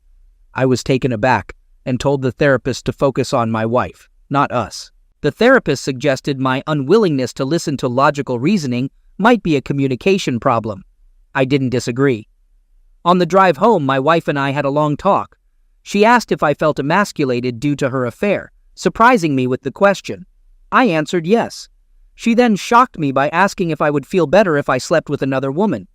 I reiterated that I'm not normal and wouldn't have a revenge affair. She clarified she meant a trial separation where I could go out and regain my confidence. She'd remain faithful and wait for me to come back when I'm ready. I thought her proposal was crazy, asking how it would benefit the marriage for both of us to have affairs. She argued that mine wouldn't be an affair because we'd be separated with conditions allowing me to see other people. I rejected the idea, finding it out of character for her to propose that. Despite not trusting her, she has been surprisingly calm and patient these few weeks, almost like a different person from the insecure one. Even though she doesn't want it, she has been generous in the divorce, making the situation difficult to navigate. Update. Before I dive into it, I want to thank those who've been supporting me. Right now, my wife and I decided to be civil and spend the holidays together for our kids. This will be our last holiday, though my wife hopes otherwise.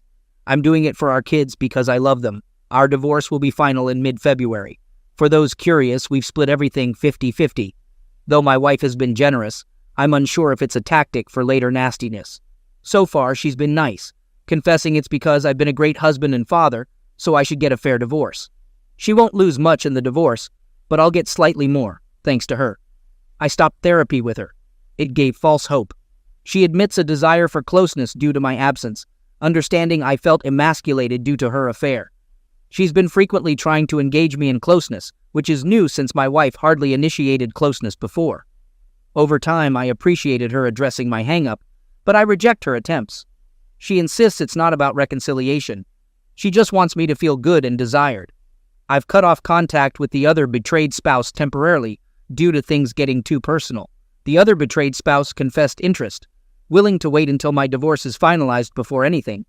I'm confused and unsure about returning her feelings, so we decided to take a break until everything is sorted out. Despite someone suggesting my presence affects her reconciliation, I have nothing to do with her decision to leave Ohm. She's done with him, and we don't talk badly about our spouses when together. Ohm recently apologized in person, but I didn't accept it. Call me petty, but I don't care about what he's going through. I have a question. Is it okay to have closeness with my wife, even if we're not reconciling? I miss the closeness, and my wife is eager, trying everything possible to initiate it. Sometimes I find it hard to resist. She even got rid of anything related to Ohm without me asking, as I didn't care to know where they had closeness. It's not easy for me to switch off these feelings. Is this a trap? Am I being played? Before someone suggests kicking her out, I've tried that, but I want her here for less hassle until the divorce is done. Rant. It's finally dawned on me. I thought I wasted years on a seemingly worthless woman, but she gave me great kids and memories. I won't forget that, but I now understand I can do better than her. I've received advice and finally understand I deserve better. She treated me poorly when another man showed her attention, investing her energy in him. Only now, when I'm over her, does she try everything to keep me and invest in us. Now she wants me to be happy, even being adventurous in bed. While our previous closeness wasn't perfect, I liked it. I realize I've missed out on a lot through her texts with Ohm, knowing just the tip of the iceberg and how graphic their encounters were. Now she values my boundaries, sees me as the king she should have before, but it feels fleeting. She's transparent and brutally honest, expressing regret for the affair. I see her constant look of shame and hopelessness when I'm unreceptive, making me hate myself sometimes, but it's necessary. Why can't I see this as a positive thing? Why can't I judge her for her remorseful actions? Many people have long-term affairs and come out stronger, right? Why am I basing decisions on emotion and not mature objectivity? Someone else might get the improved version of her while I navigate another uncertain relationship. Why not fight for this when everything seems to point to something good in the future? I've been given these lines and have one answer. I won't accept disrespect. Maybe I was willing to in the early stages, but I woke up from that quickly. This is for the people who pumped me and regularly asked about my situation. I'm going to enjoy this Christmas with my entire family and then move on from my wife. I decided to stop listening to the nonsense I created in my head to keep my wife's control over me and move on entirely from the idea of her. I won't be dating her or giving us another chance. We are over for good. I like to say my wife isn't a villain, and that's true. I want her to be happy, but it will never be with me. She has shown me that. I called the other betrayed spouse today and offered her dinner after the holidays for her support when I hit rock bottom. She said she would love to. I know this doesn't happen often, but we really supported each other throughout all of this, and I owe her thanks. Before people start talking about how much I planned this with the other betrayed spouse, I honestly did not. My emotions have been so screwed up these few years that the very thought of another woman never crossed my mind. And it's dinner, nothing else, unless we both want it. But the closer divorce gets, the more I realize I actually have options. And one option has been right there. What about Ohm? I don't give a flying FK about the dude. I do not think I will marry again, and I will tell this to any woman. Although my divorce hasn't been much of a hassle, I am losing a lot of money. Still, the whole idea of marriage just seems like a sham to me now. Sorry for being so cynical right now. I don't want this post to offend anyone, but I'm still jaded. I gave my best years to this woman, and I'm starting to realize how little I got back. Update. Officially divorced. It's been a long time coming. It's over. My ex and I have officially separated for good. It happened almost 3 weeks ago, and for a few days after, I grieved like I lost a loved one. It hit me extremely hard that my marriage failed so spectacularly. I never cried that hard, ever since I discovered the affair in the first place. I raged a lot too, definitely one of my lowest points. Everything has been organized for my ex, partially for the kids' sake. She moved out of the house and I'm looking to buy her out of her part of it. She lives in an apartment now, a big downgrade for her which depresses her. She is still going to therapy, still invested in reading and studying infidelity. I don't know exactly why. We've had long talks leading to and after the divorce, minimal physical contact. I know I shouldn't entertain her now, but she's still the mother of my kids, and I want us to be good co-parents. I'm nothing if not logical about the situation, largely thanks to this community and others. Of course, it's the same tune. She wants to reconcile, and I think it's too risky for me to put myself in that situation again. Unfortunately, I'm not in the mood to give her that gift. This past weekend, I accompanied the other betrayed spouse to dinner with no intention other than enjoying each other's company and chatting. We talked about all sorts of things. Things got flirty between us, and I must admit, I was very reluctant to entertain the rapidly changing mood. Well, I guess I should say the night ended in a very passionate way. Sorry for TMI. It was probably the most perfect closeness I've ever had. OBS is very much a giver and spades above my ex. I did not intend for it to go that far, but the other betrayed spouse and I were willing, and I was as well. I learned quite a few more tricks in the sack. It's the first time I ever had someone that enthusiastic to please me, and not the other way around. Guess I shouldn't call her the other betrayed spouse anymore, as she divorced her ex. But for privacy's sake, I'll just use that. I do not think we will take our relationship further. To be honest, I think the hormones and wine got the best of us that night. She would like to, but I am undecided. I need to sort myself out emotionally, and I think she does as well. I feel very good, though. People might not like hearing this, but the closeness I had with the other betrayed spouse really helped a lot with my residual self-esteem issues. I felt desired, alive, and finally understood what I was missing out on. I will never settle for robotic closeness again. What was more satisfying was knowing that I was not cheating and did not lower my morals. All things considered, I'm very proud of how I handled all this crap. I wasn't perfect, but did the best I could. I'm probably coming out very lucky compared to many BHS, even if I did lose a substantial amount of money in this process. But it was because I was willing to absorb advice and listen to people with experience instead of going in blind and hoping for the best. Takeaways: respect yourself. Never tolerate disrespect, even from those closest to you. Everyone deserves a healthy and fulfilling relationship. Don't settle for less from your partner. A committed relationship should have a satisfying closeness life. If your partner isn't putting in effort, especially if they did so before or during an affair, don't accept it. Express your dissatisfaction. If your partner doesn't meet your needs, don't settle for unexciting closeness unless you both agree. It's okay to walk away. Communicate, communicate, communicate. It's incredibly important. If you're betrayed, only you can truly heal yourself. It took me a long time to grasp this. There are more points, but that's all I can think of now. I'll answer comments for a few hours, but after that, I'm done posting here and moving on with my life. Have a good one, everyone. Update. I intentionally avoided anything related to infidelity because I still get triggered now and then. I'm dealing with the trauma and trying to move on without dwelling too much on it. I'm okay. No accidents or disappearing acts. I'm still an IC other betrayed spouse with my girlfriend. She resolved her case with OM regarding child custody and finances maturely instead of seeking revenge. There's some tension among the children, and we've started therapy to help them adjust and understand that our relationship doesn't diminish their importance. It's challenging because not everyone is on board. My daughter X and OM don't like being around each other, and there's tension. My ex wants a second chance, probably upset that the other betrayed spouse is influencing my perspective. I'm genuinely concerned about her behavior. She tried something at a 4th of July party, and though I stopped it, she's persisting. People warned me she might pine for me, and they were right. The other betrayed spouse is letting me handle it, but is also growing weary of my ex. Did I mention my ex strongly dislikes the other betrayed spouse? I thought my ex was changing for the better, but since I left her, she's been a train wreck. It's puzzling. I treated her well and she treated me poorly. But the moment I said, "Forget you," she's desperate for my attention. I don't know if I should be angry about it. Well, there you have it. Y'all can rest easy now. I'm concerned about my daughter. Hello, everyone. I've been searching for helpful resources to navigate my current situation. Check my history for more details, but I'll provide a summary.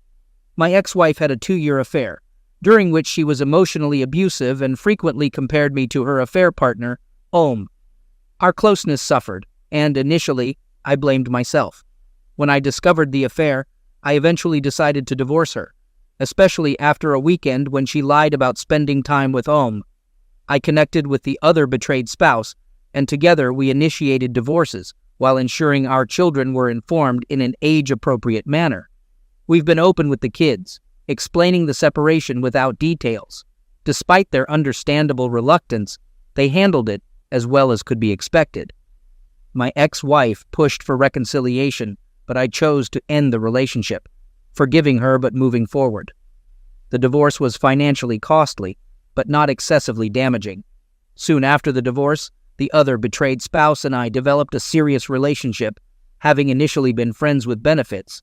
Supporting each other post-affair fallout was crucial, and without it, I might have remained with my cheating ex or worse. I regularly talk to my kids, ensuring open communication.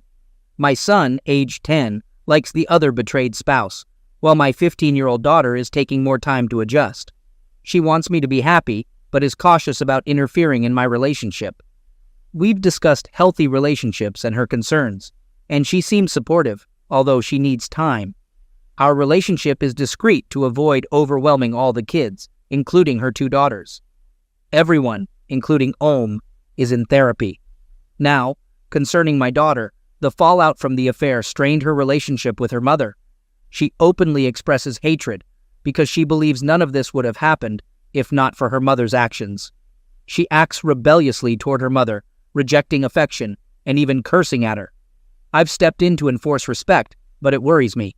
The ex-wife is trying to mend their relationship, seeking my assistance despite it being my decision to divorce. I could throw her infidelity in her face, but I choose not to. However, it raises doubts about how I handled the situation. Things I'm worried about. Daughter lacks respect for her mother. Daughter wishes for things to go back to before. She's unaware of her mother's misuse toward me. Daughter is in therapy, but I'm unsure of its effectiveness. Concerns that she feels voiceless and overwhelmed. Handling my relationship well, but possibly hiding emotions. Fear of having negatively impacted my kids' lives by divorcing their mother. Any advice is highly appreciated. Update. I want to share a realistic update, not a fairy tale. Let's address the big question. How are the other betrayed spouse and I doing? Honestly, we're doing fantastic. If I had known a woman like her existed earlier, I would have found her years ago.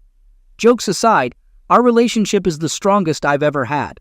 Because my ex-wife put me through so much, I didn't really know what a healthy relationship looked like. I still doubted myself, but the other betrayed spouse has been an amazing partner, helping me through this. I'm genuinely in love with her. She consistently shows me how much I mean to her, and I feel the same way. However, we're keeping it at the girlfriend level, and I'm still unsure about the whole idea of marriage. We're keeping our relationship private and involving the children as little as possible, although they know we're dating. Now, about the kids, it was a bit rough at first. Who am I kidding? But they're getting along really well now. Our heavy involvement in their lives and ensuring they had someone to talk to when they had problems helped. Also, there's been a lot of therapy. My daughter and son adore the other betrayed spouse. She has a great connection with kids, and her children like me much more than they did almost 2 years ago. Her youngest even started telling people that I'm her stepdad at functions and outings I took her to, which was a surprise. I was concerned she might feel pressured to see me that way, but she assured me she liked me a lot, and I make her mom happy, so she's happy. I'm her stepdad. Hearing that hit me emotionally, though I put up a strong front. I enjoy seeing my kids happily playing with the others, even though they've formed a united front to playfully tease my son, the only boy and the youngest of the bunch. I'm not sure if I should laugh or cringe at that one. So, how about my cheating ex-wife? We are on good terms. She's been working hard to repair her relationship with our daughter, and I was pleased when my daughter said she could find it in her heart to forgive her mother for what she did. They've been through a lot and have made progress together. Despite that, I don't think my ex-wife has fully accepted that we're done as a couple. She seems to be looking for or hinting at a second try. She's been hitting the gym and attending individual therapy. Overall, she seems much healthier now, but I don't really care. I've made peace with the past, and it's her problem for not doing the same. She talks more with the other betrayed spouse, and that's reciprocated. However, the other betrayed spouse regards her with skepticism, which is understandable given everything that's happened. Ohm is a lost cause. I didn't realize what a mess the guy would be despite all his money. He has a girlfriend now, but his kids despise her and are very open about it. It took me some time to see how full of himself the dude was. To be honest, I don't like his girlfriend either. She comes off as extremely materialistic, selfish, and callous toward the girls. In conclusion, we're doing better than okay. Don't get me wrong, I had doubts about whether this was the right path, but with a lot of effort from everyone involved, it's turning out splendidly. No happily ever after, just genuinely happy now.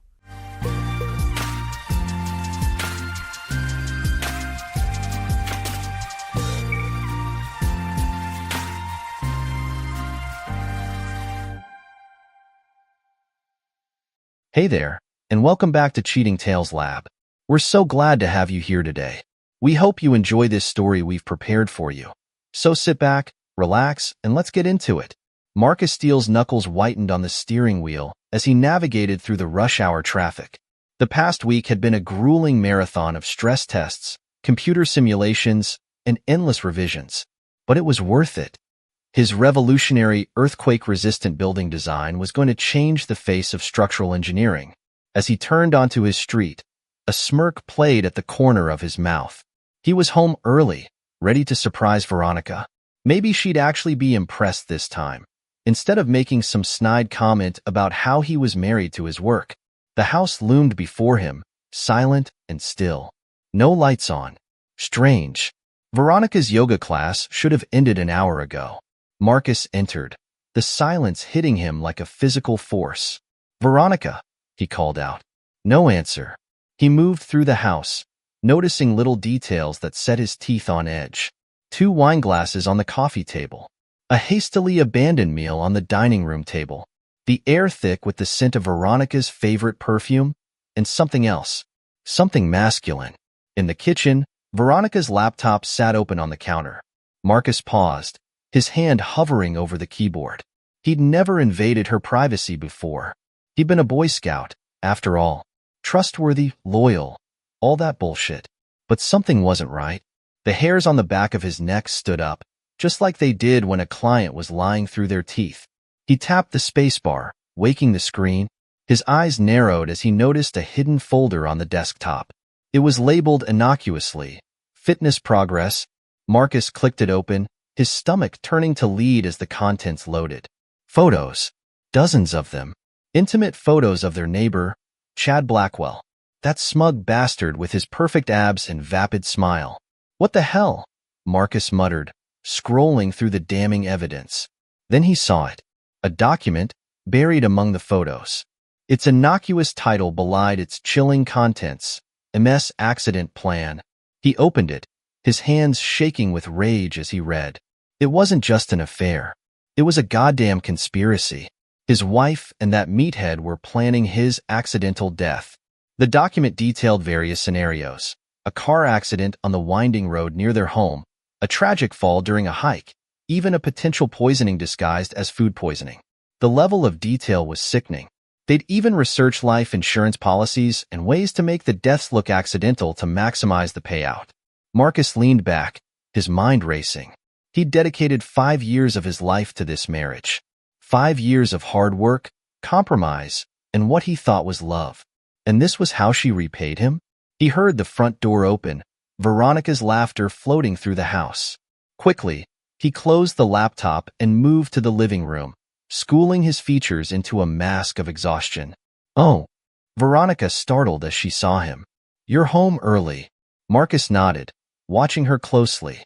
The slight widening of her eyes. The way she subtly checked her appearance in the hallway mirror. "Yeah, wrapped up the project ahead of schedule." "That's great," Veronica said, her smile not quite reaching her eyes. "You must be exhausted. Why don't you go relax while I whip up some dinner?" Marcus forced a tired smile. "Sounds perfect. I'm going to grab a shower first." As he climbed the stairs, his mind was already formulating a plan. Veronica and Chad thought they were so clever.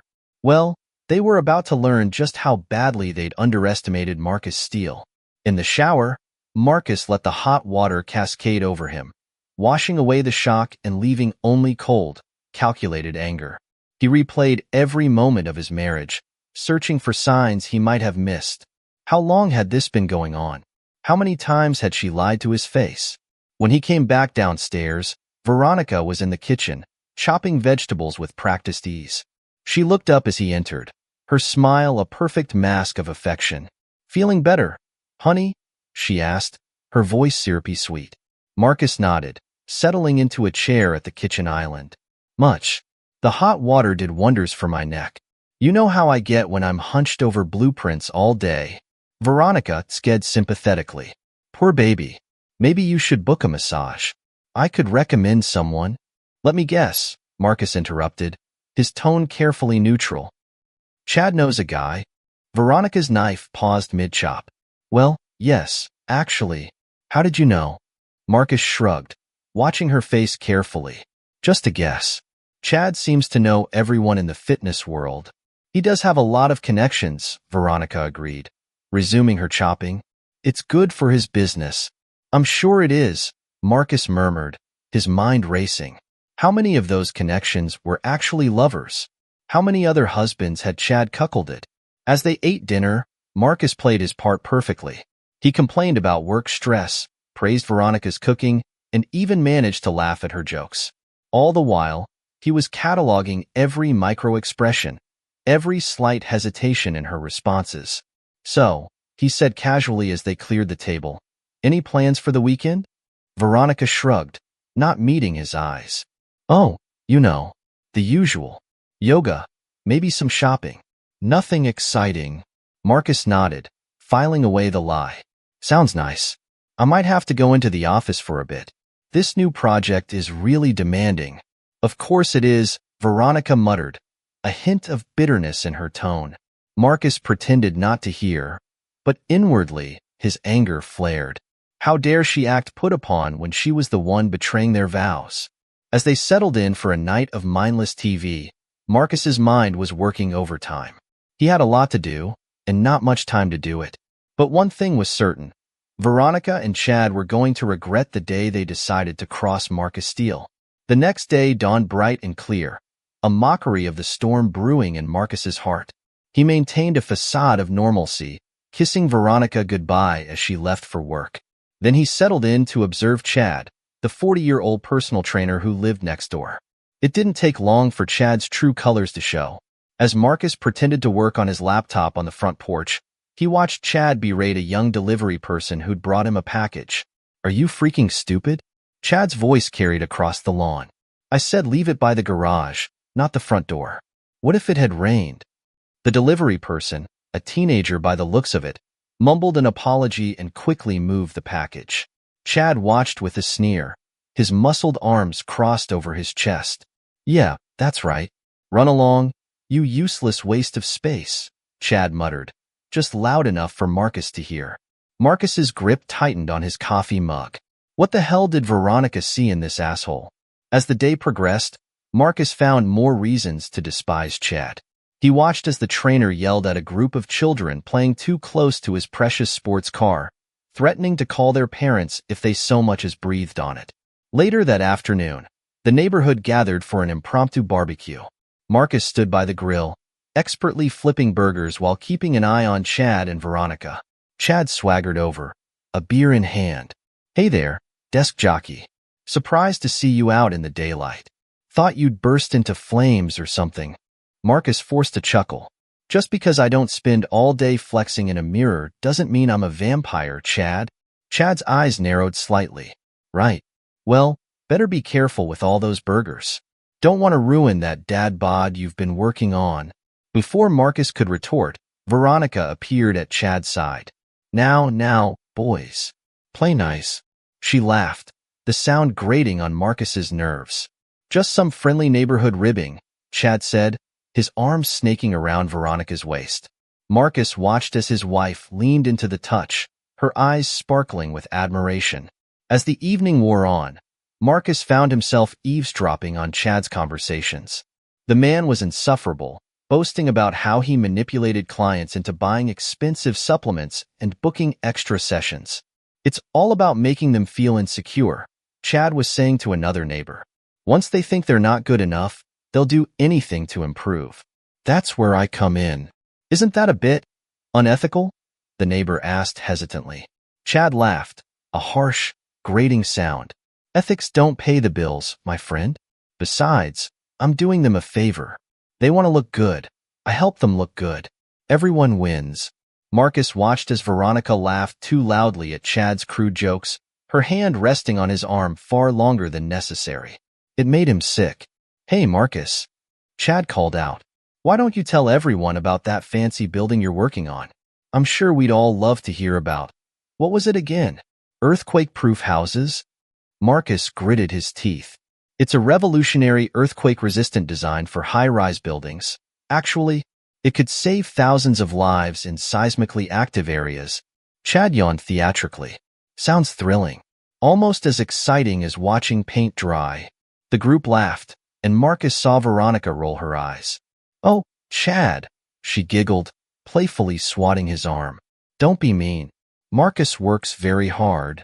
"I'm sure he does," Chad smirked, his eyes roving over Veronica's figure. "But all work and no play makes Marcus a dull boy, doesn't it?" As the party wound down, Marcus noticed something that made his blood boil. Chad and Veronica, thinking no one was watching, exchanged a secret hand signal. A small gesture, easily missed if you weren't looking for it. But Marcus was looking, and he saw everything. He watched as Chad's fingers brushed against Veronica's wrist, tapping out a pattern. Veronica responded with a subtle nod, her eyes darting quickly to Marcus before returning to Chad. In that moment, Marcus knew. This wasn't just a fling. This was a full-blown conspiracy, right under his nose, and he'd been too blind, too trusting to see it. That night, as Veronica slept soundly beside him, Marcus sat in his home office, the soft glow of his computer screen illuminating his determined face. His fingers flew over the keyboard as he created a secure, encrypted document detailing his discoveries and plans. He paused, rubbing his eyes. The betrayal still stung, but he pushed the pain aside. There would be time for that later. Right now, he needed to focus. Marcus pulled up a search engine, looking for private investigators in the area. He needed someone discreet, someone with a stellar reputation. After an hour of research, he found his guy. Ex-military, top reviews, known for his discretion. Perfect. He drafted a quick email. Mr. Hawkins, I find myself in need of your services. Discretion is paramount. Please contact me at your earliest convenience to discuss the details. Regards, Marcus Steele. Next, he drafted an email to his company's legal team. He needed to protect his new design, ensure that Veronica couldn't get her hands on it in case things went south. He hesitated for a moment before hitting send. There was no going back now. Legal team, I've completed the preliminary designs for the earthquake-resistant structure. Given the sensitive nature of this innovation, I believe we need to take extra precautions to protect our intellectual property. Can we schedule a meeting to discuss patent applications and potential non-disclosure agreements for all involved parties? Best. Marcus Steele. As the first light of dawn crept through the windows, Marcus began the process of creating a private trust for his assets. He'd be damned if Veronica and Chad got their hands on a single penny of what he'd worked so hard for. He created a new document outlining the structure of the trust. Steele Innovation Trust. Purpose: to protect and manage the intellectual property and assets related to Marcus Steele's engineering innovations. Beneficiary: Marcus Steele. Trustee: TBD, research reputable trust attorneys. Assets to be transferred. 1. Patents, pending and future. 2. Royalties from engineering designs. 3. Investment accounts. 4. Finally, exhausted but satisfied, Marcus crept back to the bedroom. Veronica was still asleep, her face peaceful. How could she look so innocent while plotting his death? Silently, he slipped a high-tech tracker into her purse. It was small, undetectable unless you knew exactly what you were looking for. And Veronica, in her arrogance, would never think to check. As he slid back into bed, Veronica stirred. "Everything okay, honey?" she mumbled, half asleep. Marcus allowed himself a small, grim smile. "Everything's fine, dear. Just fine." "Did you come to bed at all?" she asked, her eyes still closed. Of course, Marcus lied smoothly. "Just got up early to do some work. You know how it is with this new project." Veronica made a non-committal noise, already drifting back to sleep. Marcus watched her, his mind racing with plans and contingencies. Little did Veronica know, the game was already changing, and Marcus Steele was playing to win. He had been underestimated his entire life, by his parents who thought he'd never amount to anything, by his professors who said his ideas were too ambitious, by competitors who thought they could outsmart him, and now, by his own wife and her lover. Well, they were all about to learn a valuable lesson. Marcus Steele didn't just play the game. He rewrote the rules. As he lay there, feigning sleep, Marcus began to formulate his next moves. He'd need evidence, irrefutable proof of their affair and their murderous intentions.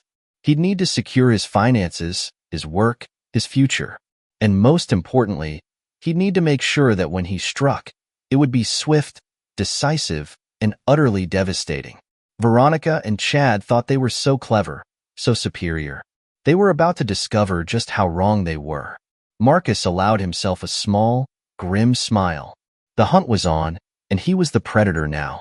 Marcus Steele stood in the kitchen, his face a mask of practiced concern as he broke the news to Veronica. "Honey, I'm sorry, but I have to go on a business trip. It's last minute, but crucial for the project." Veronica's eyes widened, a flicker of excitement quickly suppressed. "Oh, how long will you be gone?" "A week, maybe 2. Marcus replied, watching her closely. It's a big deal. Could really put us on the map.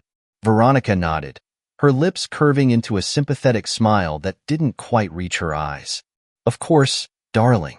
Your work is important. I'll manage here. Marcus turned away, ostensibly to pack, hiding the cold smile that threatened to break his facade. Veronica's poorly concealed excitement was all the confirmation he needed. The bitch couldn't wait to have him out of the house. As he zipped up his suitcase, Veronica leaned against the doorframe, arms crossed. You know, this might be good for us. Absence makes the heart grow fonder and all that. Marcus nodded, shouldering his bag. You're right. Maybe we both need some time to appreciate what we have. He kissed her cheek, the gesture as hollow as their vows, and headed out the door. In the rearview mirror, he watched Veronica wave goodbye, her other hand already reaching for her phone, probably texting Chad.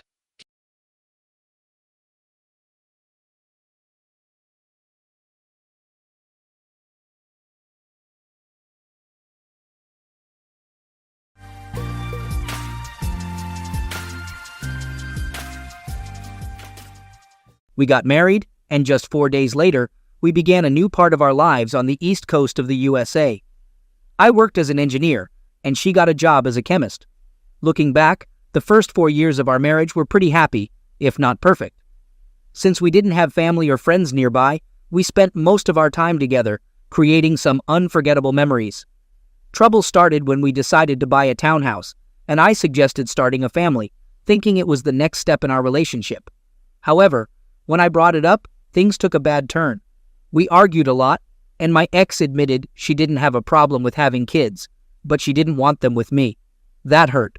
She said having a child with me would tie her down completely, and she wasn't sure about spending her life with me. As we talked more, things got worse until my ex-wife told me she was no longer attracted to me. I asked if there was someone else, and to my dismay, she confessed to being strongly attracted to her boss. Turns out, they had secretly liked each other for a while, and their relationship turned physical during work trips. When I returned from my trip, something was off with my wife. She seemed sorry and suggested we sell our house and move to a smaller town for a fresh start. I was confused, since we just went through a rough patch, and now she wanted to relocate with me? It didn't make sense. Then, she started talking about her mother cheating on her first husband during a trip to Mexico. She hinted at something, but I couldn't figure it out.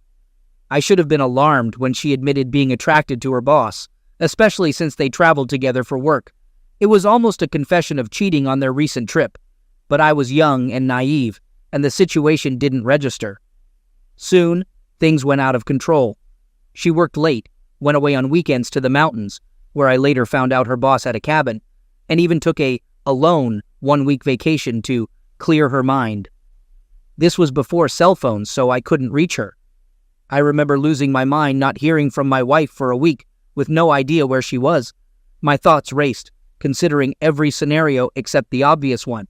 She was with her lover on a week-long vacation. As time went on, I stayed by her side, doing my best to help. I covered the costs for her counseling, drove her to appointments, and waited in the car. I hoped therapy would make her see that she was treating me unfairly. However, during one session, the therapist suggested divorce might be the best option, and surprisingly, my wife seemed to agree. Despite this setback, I still held on to hope that we could figure things out and she'd become the loving partner she used to be. Her behavior became unpredictable, showing she was dealing with inner struggles. One moment she'd express love, and the next, she couldn't stand being near me. I noticed she constantly tried to start fights, giving various reasons for her unhappiness. She'd keep pushing until I got upset, then escalate the argument until I had to leave the house for some peace. This was her chance to call her lover, as shown by the phone records. When she asked for a divorce, it felt like my world fell apart. While our marriage had its challenges, divorce had never crossed my mind. You have to understand, I come from a deeply Catholic background, specifically Hispanic, and divorce was a taboo subject in my upbringing. During that time, I had to attend a 2-week training in another state. When I returned, she was gone, and so were half of our furniture and savings. I was left clueless about her whereabouts. With no internet or online support groups available, I had no one to turn to. Feeling alone and abandoned, I sank into a dark hole of depression. The drama and stress had taken a toll on me for the past 18 months, and I had let myself go. I gained weight and didn't care about my physical or mental well-being. Looking back, I appeared as terrible as I felt. My ex disappeared without a trace, leaving me with no way to contact her, no return address, and no support from mutual friends she had deceived. In a matter of days, I was completely isolated. Somehow I forced myself out of bed each morning and went to work, earning just enough to stay afloat. One morning, almost a year after my ex left me alone and broke, I woke up to see shadows moving slowly on the empty walls of my home. It felt like a scene from a horror movie, but the real horror was my life. I realized that if I didn't pull myself out of this despair soon, I would become nothing more than a shadow in the wall of an empty room. Back then, I felt like I was in a living nightmare. To give you an idea, 5 years before my ex left me, I had to undergo open-heart surgery. Surgeons cut my chest open, spread my ribs, and wired my chest back together with 11 titanium wires. It took me 18 months to recover from that ordeal, but I would have rather gone through it all again than relive the experience of being betrayed and abandoned by my spouse. It was a really tough time, but somehow I found the strength to pull myself out of that deep well of despair and start rebuilding my life. I was determined to completely change who I was from the inside out. Despite facing many challenges, I still had a good job and a roof over my head. So I began focusing on my health and well-being. I started exercising regularly and lost an impressive 50 pounds. I got rid of my old clothes and got some stylish new ones. I even switched from glasses to contact lenses. On top of all that, I started running and trained for a marathon, but that's not all. I also got into rock climbing and joined a volleyball team. Gradually, I began living a life I could be proud of. Even though I may not be the most handsome guy, I started radiating an aura of confidence that people noticed. Women found me attractive, and soon enough, I was back in the dating scene. Looking back, I realized that my wife's betrayal turned out to be the best thing that ever happened to me. It allowed me to discover my true self and become the man I was meant to be. After a couple of years living my new life, I found myself looking for a new companion. Fate had it that I found her in a friend from work, someone who had seen my decline and subsequent rise from the ashes. To say she was stunning would be an understatement. Even the guards in my building, who I had become good friends with, couldn't believe I was dating the babe of the building. After falling in love and getting married, my wife decided to quit her job and focus on raising our 4 children. With only one income on the expensive East Coast of the USA, luxury was out of the question. But my wife proved to be an excellent home manager and an even better mother. She was a force to be reckoned with, running triathlons and learning auto maintenance, woodworking, and carpentry while managing our family of 6. There was no household project she wouldn't tackle. Currently, we're building a camper van to explore the USA when I retire in December. And to top it all off, we're eagerly awaiting the arrival of our first grandchild this winter. My wife taught me the real meaning of a strong, independent woman, and my life has been better for it. We never know what the future will bring, so we just have to stay positive and trust that good people are out there looking for us too. Betrayal doesn't have to define us, especially if there's no chance for reconciliation. Even if a relationship doesn't work out, it doesn't mean the end of the road. You might be curious about what happened to the ex.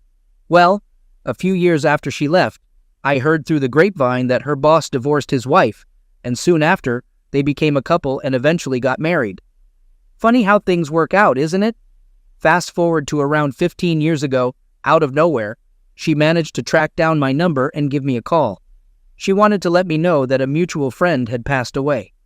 We chatted for a bit, and I couldn't help but ask how she was doing. Her response was a bit cryptic, something like, living with the consequences of her past mistakes. I replied with a nonchalant, "It's all water under the bridge," and promptly hung up. To be honest, I'm grateful to my ex-wife for bringing me and my current wife together. It's strange how life works sometimes, isn't it? One decision can change everything. And here's another thing. My unsuccessful marriage steered me toward a new path in life. Over the past 15 years, I've been leading a ministry at my parish, assisting those going through divorces and separations. As a Catholic permanent deacon, I've worked with numerous individuals, guiding them to find peace and hope for the future. You could say that my ex-wife's unwillingness to reconcile with me has directed me toward a more significant purpose. Now let's address a few questions you might have while hearing my story. Did she ever apologize? No, she never said sorry. She didn't even bid farewell. It was as if the years we spent together, from being best friends in college to dating and getting married, meant nothing to her. Did you ever talk to her? We co-owned a townhouse, and since she contributed to the mortgage, we had to communicate. She developed an odd system of phone calls through friends for me to reach her, and then she would call me back only if she thought communication was necessary. We only spoke a few times. Have you ever laid eyes on her again? I saw her 3 times after she left me, the last time being the day our divorce was finalized, a couple of years after her betrayal. She looked disheveled, dressed like a hippie, without makeup. Meanwhile, I had lost 50 pounds and was hitting the gym hard. Due to my weight loss, all my clothes were tailored, making me look sharp in my suit and tie. The last glance she gave me when the judge asked if I had any objections to the divorce agreement is forever etched in my mind. It was pure hatred. Her narcissistic mind couldn't handle the fact that I had thrived without her negative influence in my life. Second story. Recently, I've been suspecting my wife's faithfulness, but it's tricky without solid proof to support my gut feeling. I'm hesitant to confront her or bring up the topic, fearing unnecessary drama or giving her a chance to cover her tracks if she's guilty. It's a tough decision, and I'm uncertain about my next move. In the recent months, something seems off with my wife. Small things don't add up. About 4 months ago, she started hitting the gym and paying more attention to her appearance. She's always been beautiful, but she never cared much for makeup or hairstyling. Now she's always dressed up. Another concern is how protective she is of her phone. While it's normal for us to go through each other's phones, hers is always with her. If I need to use it for something innocent, like taking a picture, she tells me to use my own phone. Additionally, she's been working late and traveling more for her job. Something just doesn't feel right. Over the past 4 months, my wife hasn't shown interest in being close with me. Quick, meaningless kisses are all I get. I've tried initiating physical contact, but she's turned me down, and when she does give in, she just lies there, unresponsive. It leaves me feeling worse than a direct rejection. When I brought up the lack of closeness before, she blamed it on tiredness from being a mom, work, and lifting weights. She promised to try harder and even kissed me later that night, but nothing has changed since then. I've been trying to figure out what's going on with my wife lately. Could it be a midlife crisis? Or maybe something else? It's hard to pinpoint. But there's a guy at her workplace that caught my attention. She used to talk about him all the time, but suddenly stopped a few months back. Despite this, I know they still work closely together. Apparently, he's married with kids and has been confiding in my wife about his own marital issues. I've briefly met him a few times, but he didn't seem interested in getting to know me. It's got me thinking that he could be trouble. I hate to admit it, but I've been comparing myself to this guy at my wife's work. He's not as good looking as me, and definitely not in the same physical shape. Not to brag, but it's true. I'm big and strong, while he's average and a little overweight. But he dresses sharply, is outgoing, and enjoys a drink, something my wife has mentioned a few times that she wishes I would do more often. He has a master's degree, while I only graduated from high school. And to top it off, he makes more money than I do. As a trainer for fighters, I earn a modest income, but my passion for the job is invaluable. On the flip side, there's this guy who's wealthy and enjoys flaunting his riches. I don't usually compare myself to others, but in this situation, the contrasts between us are glaring. What's been bothering me is my wife's recent business trip to a tropical resort. Initially, I thought many coworkers would be there, but it turns out it was just her, the flashy guy, and the CEO. The CEO isn't a concern due to age, but the other guy is a different story. My gut tells me something happened between them during that week, and not knowing for sure is driving me crazy. My inner detective senses something is off in my marriage, but I'm cautious not to jump to conclusions and worsen things by confronting her. While our marriage has had its challenges, overall, it's been decent. Nothing major has occurred to make me question her loyalty. However, my wife and I have different personalities. I'm not the most social person, and I don't make a lot of money, which frustrates her. She believes I should be pursuing a more lucrative career, but my passion lies in fighting and training fighters, something I've known my whole life. I could consider becoming a personal trainer, but these paths don't lead to significant earnings. Apart from this, she seems content in our marriage. However, I can't shake the feeling that something is off, especially in her behavior towards me and this flashy guy at work.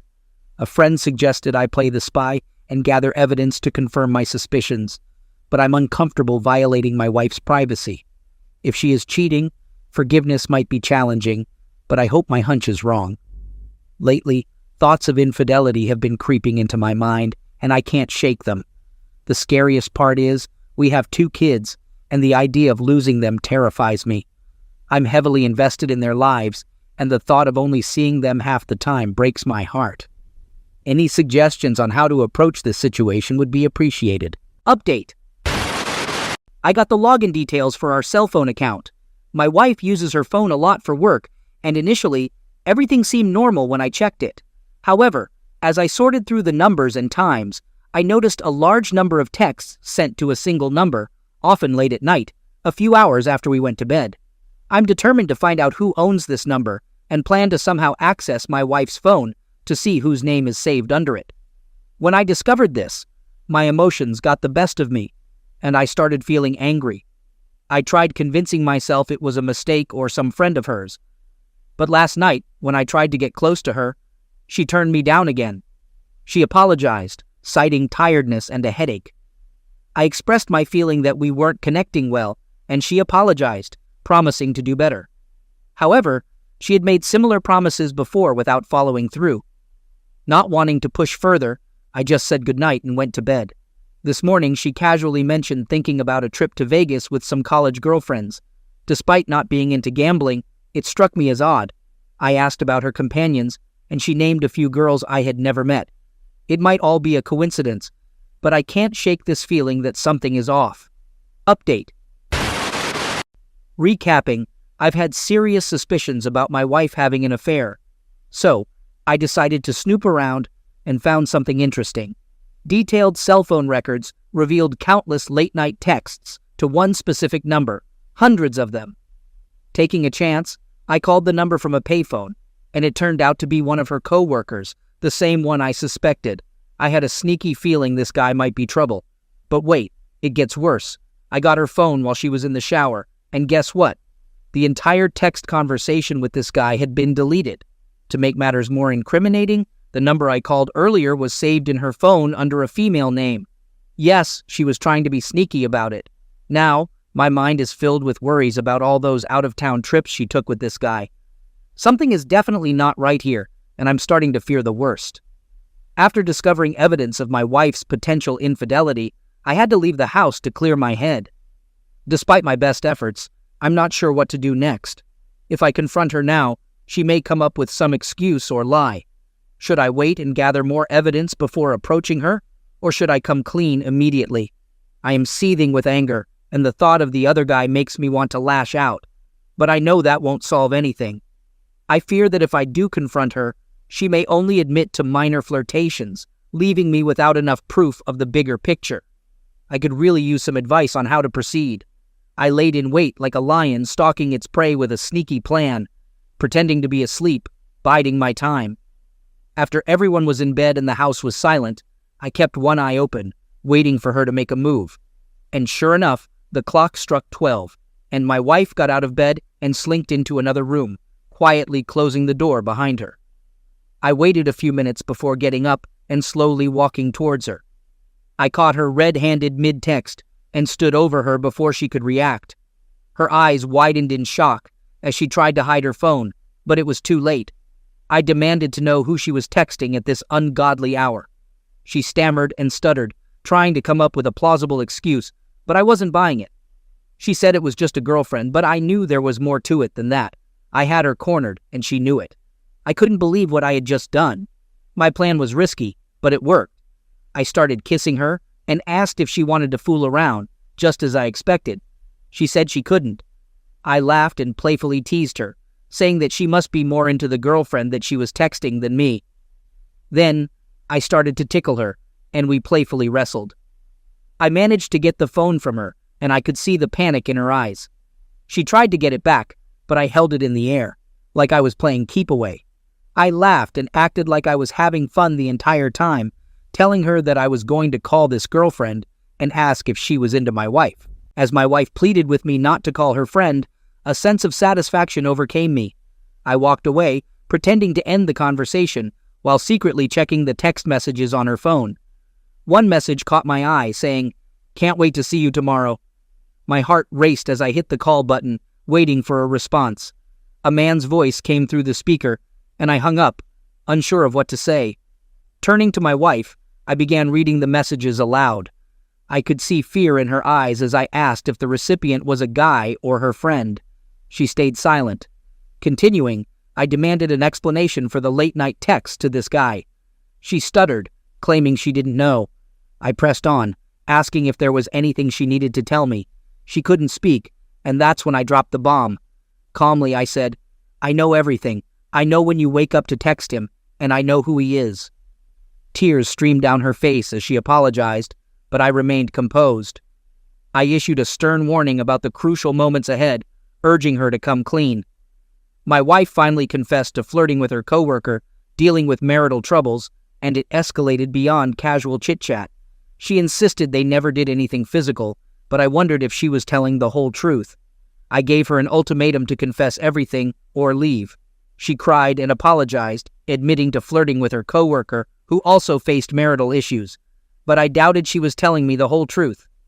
I told her we'd discuss things later, and she needed to pack a bag and leave for her mom's house.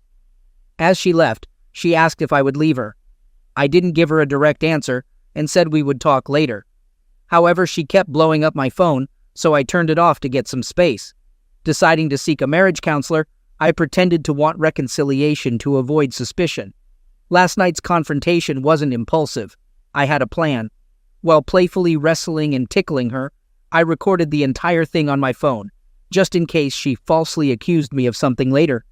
I checked with a friend to ensure it was legal in our state, and he confirmed it was. Despite thinking she wouldn't do that, I can't be too careful given the circumstances. I'm a big guy, 6'4" and 240 pounds of muscle. I used to be a fighter, now training fighters. If there's any false accusation, I know the odds are against me. I could get arrested and lose everything, including my kids. That's why I plan to keep recording everything as an insurance policy. My world has shattered into a million pieces. My family, my everything, has been destroyed. I'll miss out on 50% of my children's childhood. Despite sensing something was wrong, the reality blindsided me.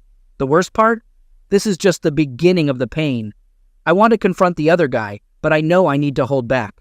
I heard through the grapevine that he found me terrifying when he first laid eyes on me, so I'd like to give him a good scare. And to top it all off, in one of the texts my wife and he shared, he referred to me as the animal, after she made a jab at my intelligence. I may not have a college degree or make much money, but I'm not stupid. I love learning and reading books on all sorts of topics. But in this moment, I'm feeling anything but smart. For now, I'm just trying to make sense of this devastation. Update. My friend, who's an attorney, connected me with a family law specialist. The positive part is this attorney understands what it's like to be cheated on, having been in my shoes. My friend mentioned he's eager to help and won't charge me excessively. It's a good development amid the chaos. On the other hand, my wife came clean about having an affair. She started with the excuse of just flirting, but I didn't buy it. Eventually, she confessed it turned physical, lasting longer than I thought. She shared all the steamy details, and I'm honestly unsure how to feel about it. My head is spinning and I can't focus. The emotional roller coaster is too much. I had a serious talk with my wife, suggesting it's best for her to stay with her mom for now. Being around her became unbearable. I needed space, and so did our kids. They deserved normalcy, and I decided to take care of them. My attorney mentioned that staying in the house is a significant advantage in this situation. Although I decided our marriage was over, I kept it to myself. She'll find out when the papers are served. My mind is a mess, constantly replaying thoughts of my wife with this guy. Trying to stay focused on coaching fighters in Brazilian Jiu-Jitsu helps a bit, but my mind often wanders. Physical exertion helps clear my head a little, but it's not a permanent fix. My kids have been my saving grace, and I focus all my attention and affection on them. Beyond BJJ and my children, I love learning and reading about new topics. Unfortunately, I can't concentrate on a paragraph without losing my train of thought.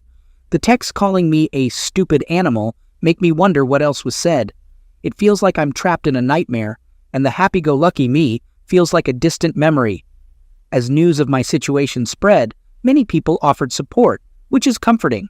Surprisingly, some friends' wives offered to set me up with some beautiful women they know, some of whom seem interested.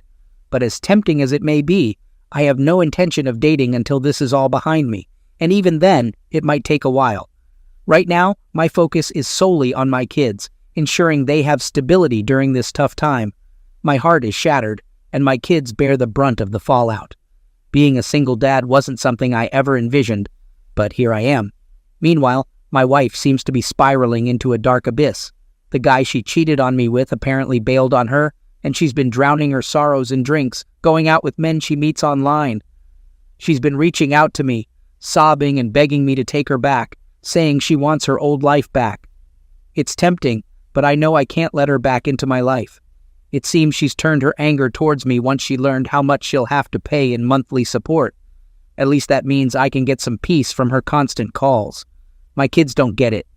I feel miserable every second they're not with me. I'm lonely all the time, spending most of my time at home. The girl at the coffee shop noticed I looked sad and asked if everything was okay. I guess I'm not hiding it well. People want to set me up, but I feel branded as the guy whose wife cheated, so I'm not interested. It's been so long. I have no idea how to date. The success of a few fighters on a public stage has been the only spark I've felt in a long time. I'm not sure what I'll do next, and I need to snap out of it at some point, but I lack the motivation. I decided to take matters into my own hands and expose the other guy. With proof of the affair, I contacted his wife and presented the evidence. I couldn't sit back and let him get away with it. Initially, she didn't believe me, but later I heard there were significant problems in their marriage. They might still be together, but their relationship is hanging by a thread. I'm struggling with intense feelings of anger and frustration over the situation. Life is full of surprises. I never thought I'd be in this situation, but here I am. On a positive note, there's a girl I met through friends, and I can't stop thinking about her.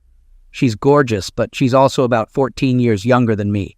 The age gap seems significant, and my confidence is low, but I can't stop thinking about her. I haven't asked her out yet. The last 6 months have been an emotional roller coaster. I never expected such profound sadness. My usual happy-go-lucky personality has been replaced by a dark and melancholic one. After the terrible experience, I took some time for myself. During that time, the beautiful younger woman I was interested in got a long-term job assignment in Europe. Even though she was miles away, we kept in touch through technology. When her assignment was over, she returned, and we've been together ever since. She adores me and my kids and has a heart of gold. Before we met, I heard about this incredible woman who looked like Wonder Woman and was the kindest person you could ever imagine. I thought it was too good to be true, but she's everything and more. I believe we're ready to take the next steps in our relationship soon. My ex-wife's life has taken a turn for the worse since our divorce. She started drinking heavily, hooking up with random guys online, and took on more work, which took a toll on her. The last time I saw her, she looked like she had aged 15 years, as if her life force had been drained from her. Her best friend told me she's become a miserable person to be around. I still can't understand how someone who seemed to have everything under control could spiral into such a dark place. Her friend also confided in me that my ex-wife never expected me to leave her after the affair. I believe she thought she had control over me because of her high income. It's sad to see the consequences of her actions, but I hope she finds peace for the sake of our kids. Life is pretty good now, despite ongoing pandemic struggles. Looking back, I'm glad I didn't drag out my first marriage. Ending it was a tough call, but it was the right one. After that, it was just one step in front of the other. Every day I pushed a little further, even though it felt like I was wading through quicksand. I now know that when you're in that situation, you have to think long-term. You might feel like the world is ending, but there's always hope. The key is to keep moving forward, no matter how hard it gets. Trust me, it gets pretty damn hard. But every day, try to do something that adds to your skill set. Not just motivational self-help stuff, but real skills. For me, I started making short films of my fighters and got into videography and editing. It's been a fun hobby, and I've learned a lot. I also read more books than ever before, trying to learn about all sorts of topics. Small things like these add up over time. You just have to keep at it and be patient with yourself.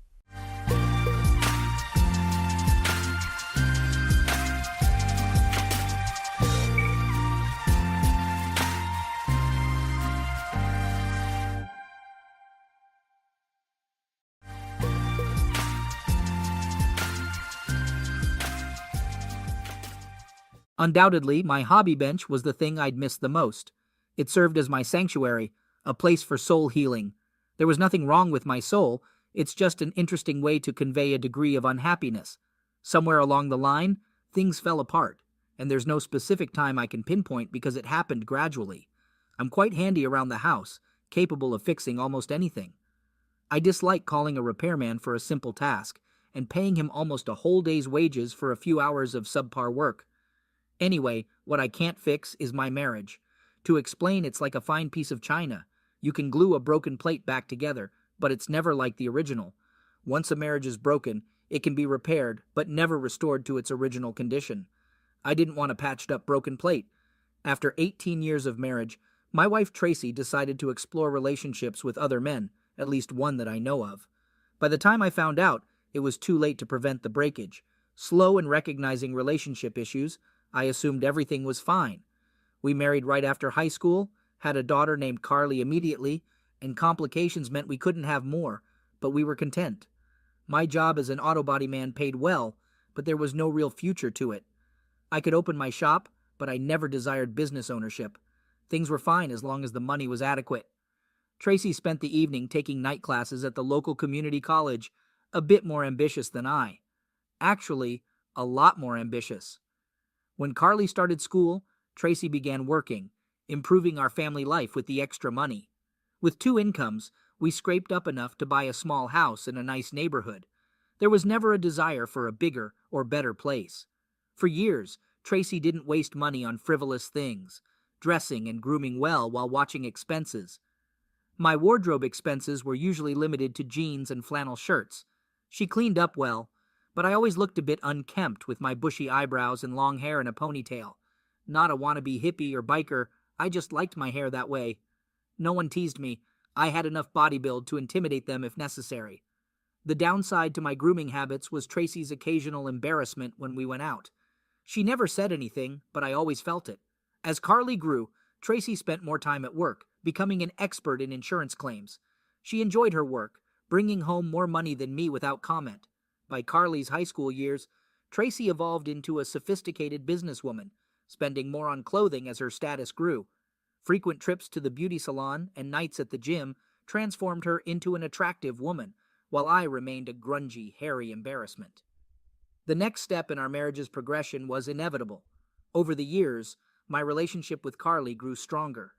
I spent more time with her than her mother, and we developed a bond. Tracy was either at work or working at home. Family time decreased as fast as Tracy's career increased. Our personal time also dwindled. She was always too tired, and I sensed I was no longer the man she once dreamed of spending her life with. I grew up in a public housing project. My mother, a single parent, raised my brother Robert and me by working as a waitress. It was tough for her, and we didn't make it any easier.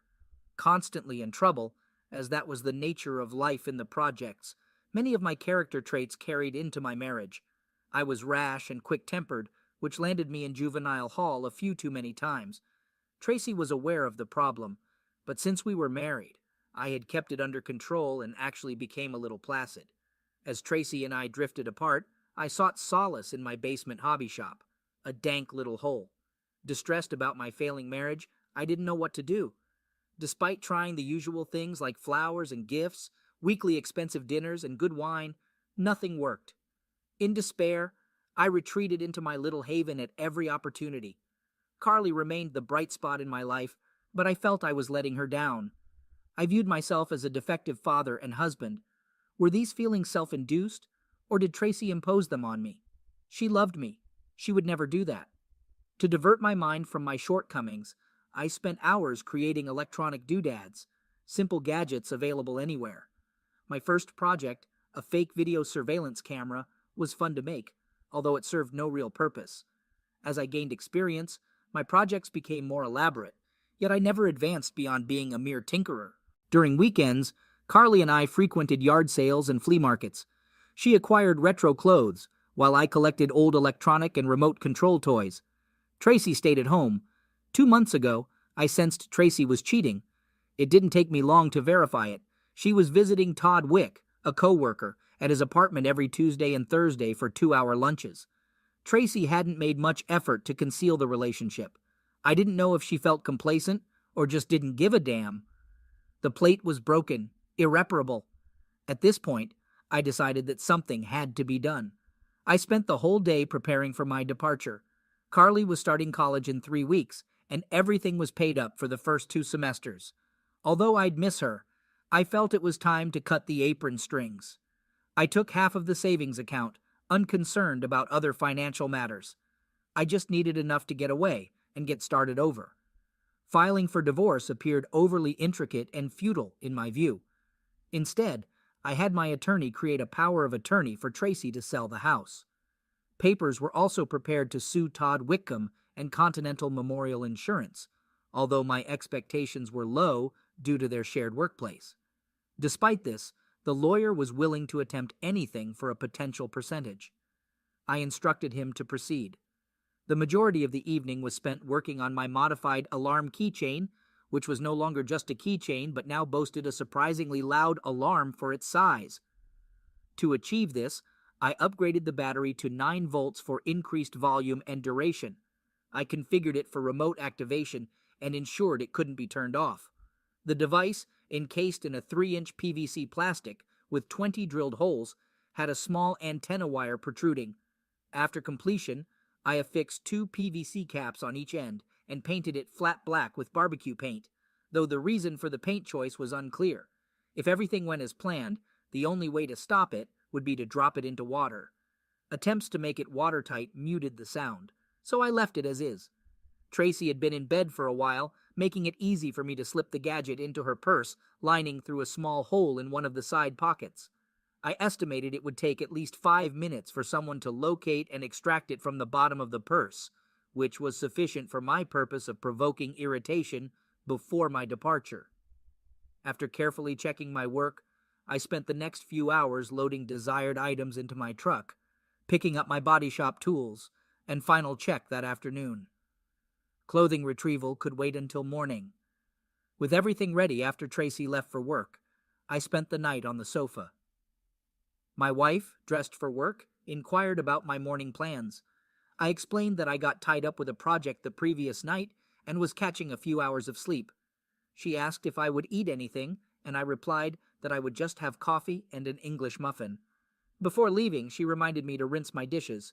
As she pulled out of the driveway, I couldn't help but notice how good she looked.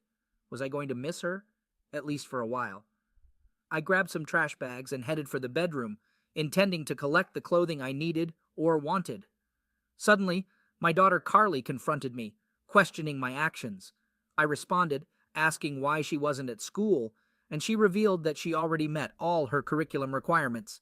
She insisted that I answer her question. I placed the bags on the floor and looked at Carly, offering her coffee. As we walked into the kitchen, she managed a small laugh and asked if I had figured out that Mom was cheating on me. I acted cool and asked, "Figured what out?" Carly revealed that she found out about 2 months ago and expressed frustration that I hadn't done anything sooner. I explained that I only recently discovered the situation and was planning to leave. Carly pressed me for details and asked if I had talked to Mom. I admitted that I hadn't and questioned if she had. Carly explained that she confronted Mom about 2 months ago, but Mom provided no satisfactory explanation. It seemed like Mom wanted to get caught. We sat quietly for a few moments, contemplating the situation. I revealed that I didn't know where I would be going, while Carly shared her plans for college. I assured her that I had taken care of everything I could ahead of time. Carly asked about my boat and belongings.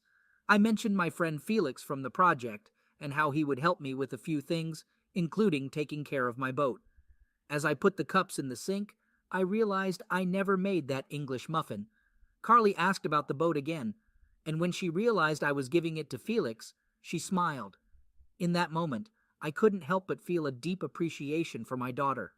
20 minutes later, I was hooking the boat up to the truck. When I got the boat, I was hoping that it was something that the family could enjoy together.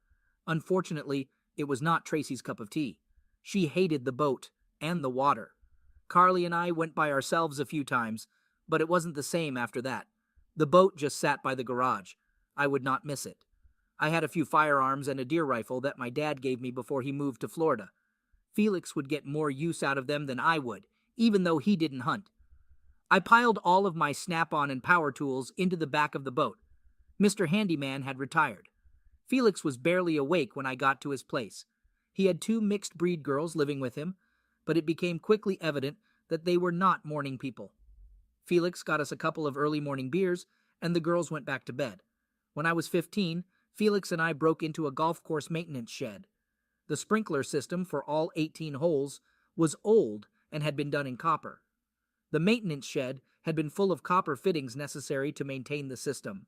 I decided that a lot of money could be made by reselling the copper, and Felix was more than eager to join with me. Needless to say, we got caught. Or at least I did. Felix got away. The cops knew that there were 2 of us, but I always insisted that it was only me. I got 2 years probation for being dumb, but made a lifelong friend because I kept my mouth shut. Felix was as white as I was, but insisted on talking as if he were from the ghetto instead of the projects. There was not much difference, but Felix had to get by in a different environment than I did. He adapted to his world, and I couldn't fault him for that. Felix questioned me about dragging the boat around and asked if we were going fishing. I explained that it was a present for my best buddy, and he jokingly claimed to be my only friend. I then told Felix that I was leaving town for a while and needed him to take care of my belongings. I slid the boat and trailer title across the kitchen table, and Felix laughed, thinking I was joking. However, I assured him it was a trade. I needed him to do something for me in return. Felix, eager to help, asked if I wanted someone passed away, but I clarified that I just wanted the person to spend some time in the emergency room or recovery ward. I emphasized not to kill him, only to hurt him. Felix's smile grew, and I explained that I wanted this to happen every 6 weeks for 6 months, or until the person left town.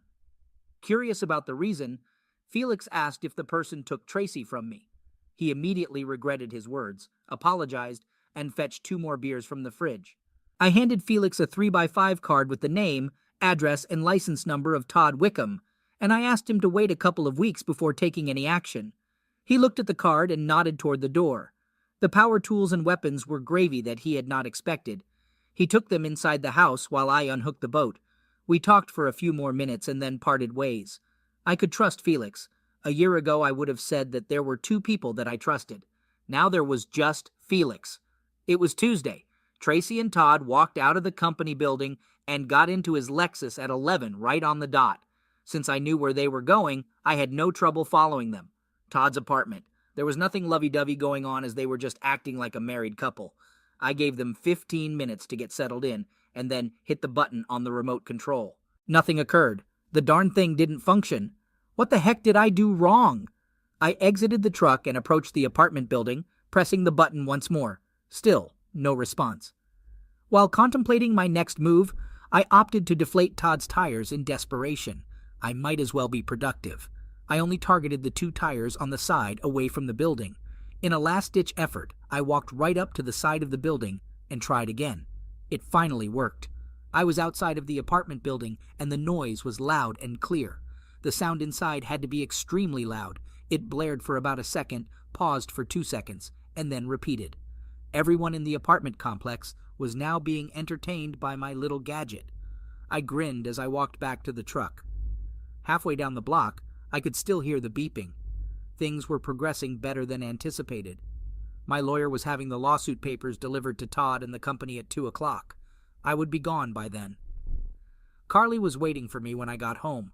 She handed me a card with her college address and her cell phone number, which I already had. She had a few extra things for me to take that I had missed, and even packed me a lunch so that I wouldn't have to stop until I got out of the state. She actually explained that when she gave it to me. We both had a good laugh and a hug. I left the power of attorney and my wedding ring on the kitchen table. Carly stated that she would be more than happy to explain things to her mother. My body shop tools were in the back of the truck under the bed cover. My personal stuff was jammed behind the seat in the cab. As I pulled away from the house for the last time, my cell phone rang. It was Tracy. I turned the phone off. It would have been interesting to hear what she had to say, but I refused to give her the satisfaction. Interstate 81 South was the best escape route. I didn't stop until I hit Chattanooga. It was a sleazy motel, but there was a bar next door. Big mistake. I drank way too much, and then discovered that while I was sleeping it off, one or more of the local boys borrowed all of my body shop tools. The back of the truck was picked clean, but they didn't touch anything in the cab. I don't know if that was because of integrity, or maybe they just couldn't carry anymore. I showered, shaved, and put on fresh clothes. After a much-needed breakfast at the local Waffle House, I hit the road for Nashville. I was kicking myself for being so damn dumb and trying to figure out what to do next without tools. I wasn't even going to try and get a body shop job. I settled in at one of the Crystals in the area and started going through the help wanted ads.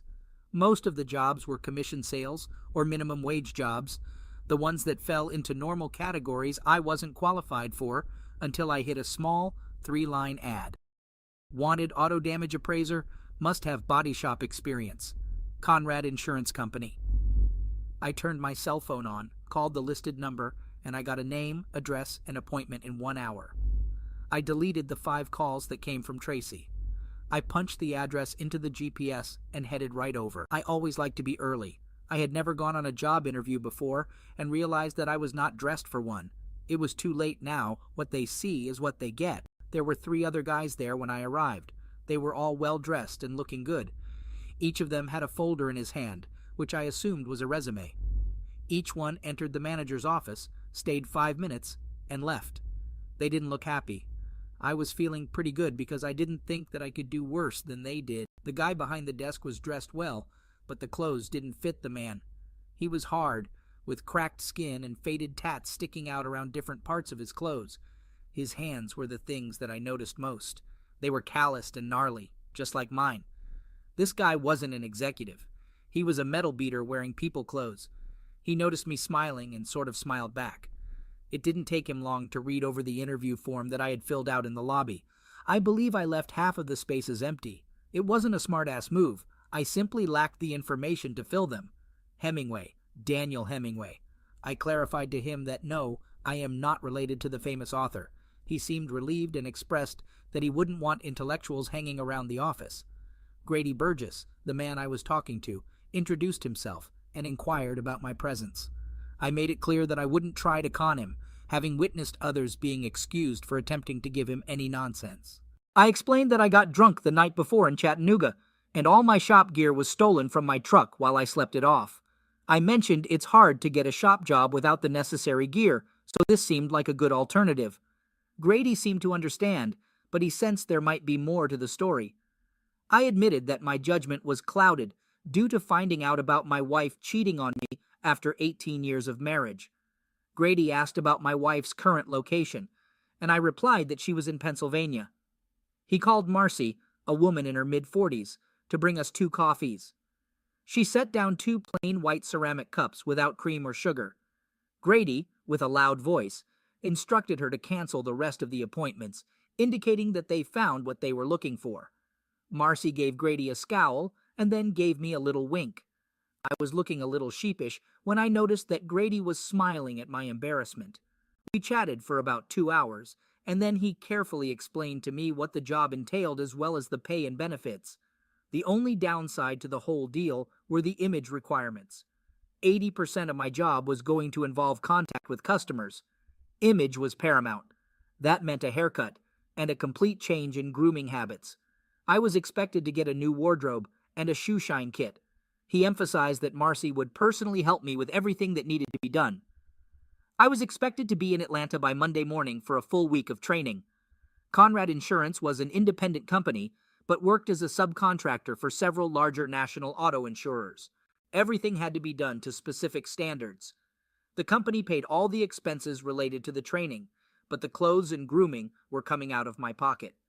Marcy seemed to enjoy the rest of the week more than I did.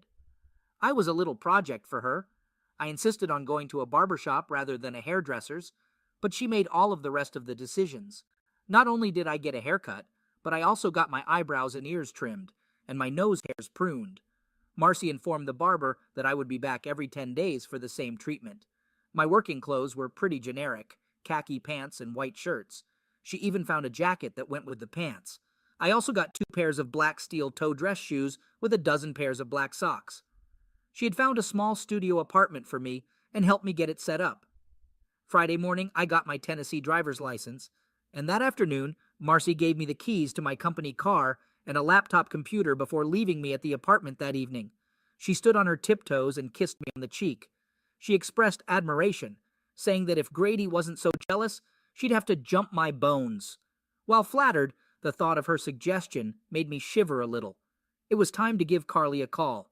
I spoke with Carly and shared that I had been hired for a desk job doing appraisals out in the field. I explained it was the first place I applied to, and I seemed to be in the right place at the right time. Carly asked about home, and I mentioned that I was fine, but Mom was a wreck. Carly was surprised, expecting Mom to be happy to see me gone.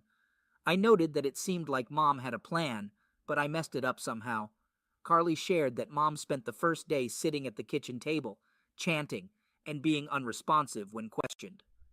I apologized for messing up Mom's plans, and Carly speculated that Mom was anticipating some type of confrontation, but hadn't counted on my sudden departure. We both agreed it was unexpected, and I apologized again. Changing the subject, I asked Carly about her plans. She planned to leave for school as soon as Mom settled down a little, hoping to pick up a few summer session classes.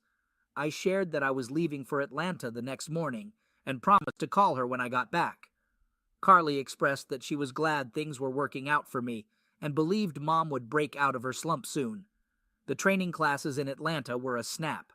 It was mostly about putting the right information in the right block. The hardest part was overcoming my weak computer skills. I had no trouble getting a few of the young female trainees to tutor me, but found it difficult to resist their charms. They seemed disappointed in my reserve. The next 2 years flew by. Grady was quite pleased with my job performance and was generous with the raises and bonuses. I talked with Carly on a regular basis. She was doing fine in all her classes and with her social life. It was nice to see that she was dating, but as a father, I was a little anxious about the whole scene. She laughed at my concern. I never heard from Tracy. There had not appeared to be any attempt on her part to contact me. I was not hiding, so if she had wanted to find me, it would not have been a problem. She sold the house and prepaid Carly's tuition with the proceeds. Then she left town. Tracy called Carly every few weeks, but the relationship between them never returned to what it was before the incident. I had to give Tracy points for trying.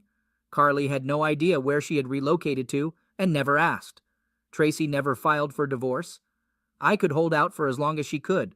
My social life was another matter.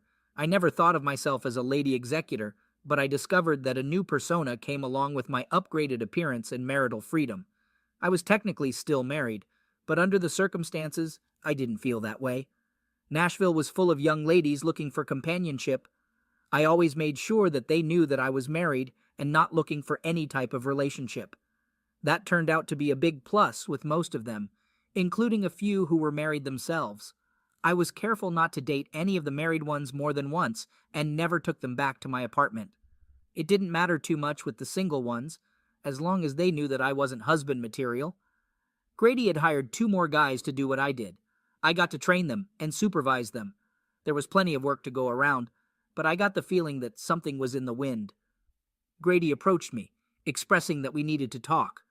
Despite his seriousness, what bothered me more were the words he used, the dreaded phrase wives often used when springing bad news on unsuspecting husbands. Grady chuckled at my groan. He assured me not to get too excited, mentioning it wasn't all that bad. We both laughed, but then he dropped the bomb. He said, "Daniel, I hate to say it, but you have outgrown the job." I was puzzled and asked, "What the hell does that mean?" Grady explained that I could do better than my current position, and although he had no complaints, he believed I should be thinking about moving on. Feeling a bit defensive, I asked if he was firing me, but he adamantly denied it. Instead, he clarified that he was trying to encourage me to move forward. Marcy came in with 2 cups of coffee, unasked. She leaned over and whispered in my ear, loud enough for Grady to hear, mentioning that Grady was afraid I might steal her away. She assured me not to worry, and added that if he let me go, she would go with me. Grady groaned as Marcy left the office, and the idea of her giggling lingered, sending a shiver down my spine. Grady then informed me about a job interview set up for me in Houston on Friday. American Consolidated Claims needed someone to run their national operation, specifically the appraisal section, and Grady had already spoken to them about me. I questioned why they wouldn't hire young, qualified college graduates, and Grady explained they had tried that 3 times without success. Curious about his motive, I asked, "What's in it for you? I don't understand." He revealed, "In about 4 years, Marcy and I are going to be moving to Gulf Shores. ACC has agreed to buy the business when I am ready to sell." I understood that he was not doing this out of the goodness of his heart, but using me as part of a trade. He admitted, "Exactly. See, I always said you were smart." We both enjoyed another laugh at his devious but transparent attempt to take advantage of me. Thursday night, I was on my way to Houston. I didn't want to relocate, but everything that Grady said made sense. I could have flown to Houston, but decided to drive instead. American Consolidated had 3 floors in an enormous office building. They were expecting me, and I was not the least bit nervous. I knew that I was capable of doing the job, and I was ready and willing to attack anyone who dared to question my academic qualifications. Knowing that their MBA employees had flubbed the job previously gave me confidence. The first 2 interviews went great. During the third one of the yuppie middle managers started to ask about my formal business training and was immediately shut down by his boss. I smiled at the support, but was upset at the same time. I spent the last hour with the human resources director. We were discussing salary and benefits, as if my acceptance was a foregone conclusion. To be honest, at that point it was. It would be difficult not to take this job. It was lunchtime, and my host was anxious to show off the company cafeteria. The floor that we were on was as big as a basketball court. Field offices lined the perimeter, and cubicles dotted most of the center. My host expressed optimism about me enjoying working there. I reciprocated, stating that I believed American Consolidated Claims looked like a top-notch organization. I mentioned the potential occasional confusion with 2 department heads named Hemingway and clarified that I had no relatives in Houston. Unexpectedly, she brought up a distant relative named Tracy, catching me off guard. While walking, I noticed Tracy across the room. Despite her different hairstyle, she looked radiant, talking with a small group of employees. I couldn't help but stare at her as if hypnotized, and I accidentally stumbled into a mail cart, causing a small disturbance. Tracy noticed me, looking a bit surprised, and I took advantage of her confusion to quickly leave the floor. When asked if something was wrong, I explained that I wasn't paying attention and was admiring the layout of the operation. The elevator ride felt like it took forever. As we reached the cafeteria entrance, I thanked Miss Thurgood for her help and expressed my regrets about declining the offer. It was an unexpected move, and she stood with her mouth open as I quietly exited the floor and the building. I acknowledged that it was a great job and recognized that I might regret turning it down at some point. However, at that moment, being close to Tracy on a regular basis would cause more pain than I was willing to endure. I wondered why Tracy hadn't filed for divorce yet and hoped she would take her maiden name back when she finally did. Grady was going to be pissed. I'll handle that when I get home. 12 hours later, I was back home. Interestingly enough, Grady was more apologetic than angry. He expressed regret, saying, "Sorry, Daniel. I had no idea that your ex was working at ACC." I sat across from his desk and smiled as Marcy sat down, bringing 2 cups of coffee. I reassured Grady, stating that there was no way he could have known, and it wasn't anybody's fault. I admitted, if I had any balls, I would have just taken the job and faced her. As you can see, that didn't happen. Grady responded, "That doesn't make you less of a man, Daniel. There is no way that you could come out a winner under those circumstances. I probably would have done the same thing. I am sorry if I screwed up your deal with them." Grady laughed a little, setting down his cup. No problem, Daniel. They still want it, and the deal is still on. Things continued as they were for the next few years. Carly graduated from college and married a nice fellow from Cleveland. I managed to attend the wedding in time to give her away, but did not stay. Tracy was there, looking beautiful. It was extremely difficult to avoid her, but I did. Carly was disappointed that I did not stay for the complete day, but she said that she understood and was glad that I showed up. I was happy that Tracy got to see her only daughter get married, and I started filling my spare time taking college classes. It made more sense than going to bars and picking up floozies. Most of the other night school students were older, and a few of the ladies were able and willing to fill in for the missing bar girls. Grady was happy to foot the bill for the classes. Eventually, it came time for Grady to retire, and all the terms of the sale had been finalized. Since I had expressed my reluctance to stay with ACC, Grady arranged an interview for me with a Chicago firm. Despite my reservations about going there, Grady explained that the employment package was fabulous, which seemed unusual given the competitive job market. Upon arriving at the Universal Amalgamated Insurance Building, I was taken to the 18th floor and saw the name on the door, Emmett Peak. To my surprise, the executive from ACC who had defended my qualifications during my interview there was there. The first 30 minutes went extremely well, but then things turned sour. Mr. Peak expressed disappointment over my sudden departure after our talk in Houston and mentioned being somewhat understanding after learning the circumstances.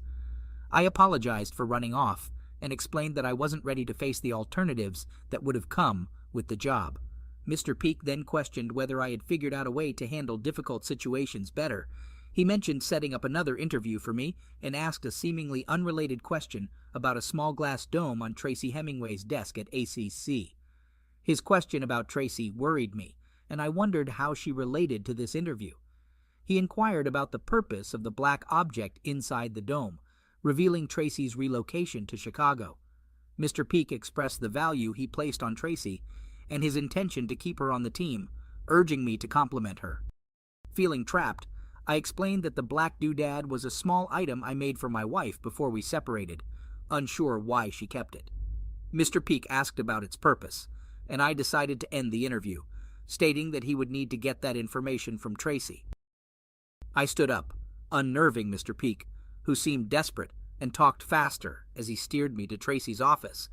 On her door was just her name, no title or position description. As I walked in, Peak continued talking, and I noticed Tracy at her desk, older but more beautiful than I remembered. Over the years, I found myself dwelling on the bad things she had done, and my image of her deteriorated as my hate grew. However, the fact that I still thought about her often indicated that deep down, I still loved her. I hated what she had done, but I never stopped loving her. As this turmoil filled my brain, I realized that I was standing there, shaking my head slowly from side to side. It felt like I was trying to con myself. Her voice pulled me out of my reverie. "Daniel, nobody told me that you were coming. What are you doing here?" She started to get up, but I motioned her to stay seated. I sat across from her, not knowing how to start the conversation. "You look good, Daniel. You look even better than you did when I saw you in Houston." This was not the discussion I was anticipating. How was I supposed to react to that? There was no way that I was going to compliment her on her hair or dress. It was a game that I was not willing to play. Mr. Peak asked me here today so that I could explain what the doodad, as he calls it, is on your desk. Her hand instinctively went towards the glass dome, but then stopped. "That's crap, Daniel, and we both know it. He offered me a job again. He was disappointed when you turned him down in Houston." I didn't respond. I just sat. I had no idea where this conversation was going to go. "I want to talk to you, but you were gone before I could catch you." "Why would you want to do that?" At the time, I was still hoping that I could explain things to you. Now I know that there was nothing to explain. It was all pretty well out in the open. I found myself regretting coming to see her. I pondered how to leave without seeming like a total fool. Why should I care? She asked if I ever wanted an explanation. There was one thing that piqued my curiosity in her look, inviting me to continue. She inquired why I kept the little alarm. I explained that it reminded me of how stupid I was, looking at it and knowing that one mistake could ruin a whole lifetime. When I mentioned she only slept with him one time, She clarified that it was not what she meant. I asked Tracy before I left if she could provide me with a reason that wouldn't sound like a tired old cliché. She responded that she probably couldn't. Reminding her that she gave an explanation to Carly, she admitted that it was before it was too late. Curious, I asked what that meant. She explained that at the time Carly confronted her, nothing had happened, and she just sat and looked at Carly. The conversation was not going the way I wanted it to go. Somehow or other, I was going to have to listen to her tell me about what happened and why. I didn't want to know if she was going to insist. I was going to demand the Reader's Digest version. I didn't want all the details. She went on to reveal that up until about 6 weeks before I left, all Todd and she did was spend time together. They had lunch and saw a few movies. Todd knew what she was doing and agreed to help her. None of this was his fault. In confusion, I asked what the hell she was talking about. She clarified that it was a plan, Daniel. It was a plan that she set up to make me jealous. Well, not to actually make me jealous, but to make me pay attention. Perplexed, I asked again what she was talking about. She explained that she was buying me flowers and things, going out to eat regularly, doing everything she thought I wanted her to do. I was telling her it was all her fault, which wasn't what she was looking for. I sat without speaking. She mentioned that it was never my fault and that she hadn't thought about it until after I left. She realized what she had done and how wrong she was. Tracy was babbling.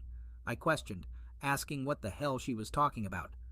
She decided to start at the beginning, mentioning when Todd started at the company, she immediately noticed him. He was well-dressed, well-groomed, and well-mannered, everything that I was not. I asked if that was when she decided she wanted him. She clarified that it was when she decided she wanted me to be like he was. It was always me, not him. She wanted me to look like him and act like him, just like I do now. I questioned, okay, then what happened? She explained that she knew it was bad in a marriage for one spouse to try to change the other. A good marriage depended on each partner accepting the other as they were. If she tried to change me, the marriage might go to hell. But if I decided to change myself, it would be okay. I remarked, okay, that is the first thing you said that makes sense. She continued, sharing that when she started to openly spend time with Todd, it was so that I would notice. Either I would confront her about it, or figure it out for myself and take action. I questioned, take action? What does that mean? She clarified, hoping that I would get a haircut, a regular one like I have now, hoping that I would start dressing better and being a little more attentive. It never worked, and she never knew. She acknowledged that Carly figured it out and confronted her. Carly didn't know why, but she did know what she was doing. Todd and she still had not had lovemaking, so she didn't feel really guilty. But she was a little annoyed that Carly questioned her. She admitted she was wrong. She confessed to screwing up with her husband and her daughter. I asked if she had lovemaking with him, and she admitted yes. It wasn't his fault, it was hers. She knew it took two people, and he could have stopped it, but he didn't. I sat silent, not knowing what to say, having no more questions at the moment. About 2 weeks after Carly confronted her, Todd and she were alone at his apartment, drinking wine, which she acknowledged was bad for her. She was feeling miserable that I hadn't figured it out yet. One thing led to another, and they ended up in bed. Drunken lovemaking isn't very good, but it is lovemaking. They avoided each other for 2 weeks after that. She was a real mess at home, blaming what happened on me. I could have stopped it if I cared. She had lovemaking with another man because her husband didn't care about her. It was stupid, but I didn't end it. She was depressed and talked to Todd. A week later they were having lovemaking regularly, and the next week I finally caught them. But it was too late. She expressed regret for being slow, thinking everything would have been fine if she had figured it out sooner. I was being a smart ass, and she remarked that it didn't suit me. It was time to go. I sat quietly for a moment, trying to come up with some clever repartee that never materialized. What I did to Todd was cruel and unnecessary. She questioned why it was cruel, emphasizing that Todd never did anything to deserve it. He never tried to seduce her or disrespected me in any fashion. She expressed that Todd never attempted to take her away, questioning whether he had intentions of breaking up our marriage. She asserted that Todd only did what she had asked him to do, acknowledging that he made a few bad judgment calls. As a consequence, Todd now has to walk with a cane for the rest of his life. In her perspective, She expressed that it was not fair, Daniel. I responded, expressing that she should try walking a mile in my shoes before making such a statement. I mentioned that my response was as clever as I could manage on short notice. As I stood, I noticed tears welling up in her eyes. As I walked out the door, I heard an audible sob. 8 hours later, I was back in Nashville. Needless to say, Grady was disappointed when I gave him the news. However, he did have a very nice severance package for me. I called Carly and shared the details of the conversation with her mother. I suggested that she make an effort to contact her, but she didn't seem too responsive. A week later, I left Tennessee with a new pickup and a comfortable bankroll. I ended up in Yuba City. Merrill Kohout had decided to sell his auto body shop and move to Hawaii. I knew the business and was confident that I could run the operation and still send Merrill and his wife a nice little retirement check every month. It was a clean operation just outside of town and included a small 2-bedroom cottage in the back. It was all that I needed. 10 men came with the business. I kept 6 and let the slackers go. I could pick up some new ones as I went along. I was going to burn all those damn suits that I had accumulated, but I ended up giving them to the Salvation Army. They had a job interview program set up, and the suits would come in handy for somebody that needed them. My mustache grew back with vigor. It seemed to be happy to be released from the constraints that it had been forced to live with over the past few years. In no time, my hair was long enough to tie back. Look out, Willie Nelson. Here comes Daniel Hemingway. The business flourished, and I felt like my old self. Things were going great until the week before Christmas. When I arrived at work that morning, there was a small wrapped package on my desk. I looked at it for a moment and called my foreman in. "What the hell is this?" "Don't know, boss. A lady came in early this morning and left it there. She said that she would be back at lunchtime." I sat for a long time without touching it. I knew what was in the damn box. There was no doubt in my mind. What I didn't know was what I was going to do after I opened it. I got a hot cup of black coffee and stared at the box for a few more minutes and then started to unwrap it. For some strange reason, I was being careful not to tear the paper. My foreman came back in and saw me holding the black plastic object with about 20 little holes in it. "What the hell is that, boss?" I set it down and leaned back in my chair. "I'll tell you after lunch."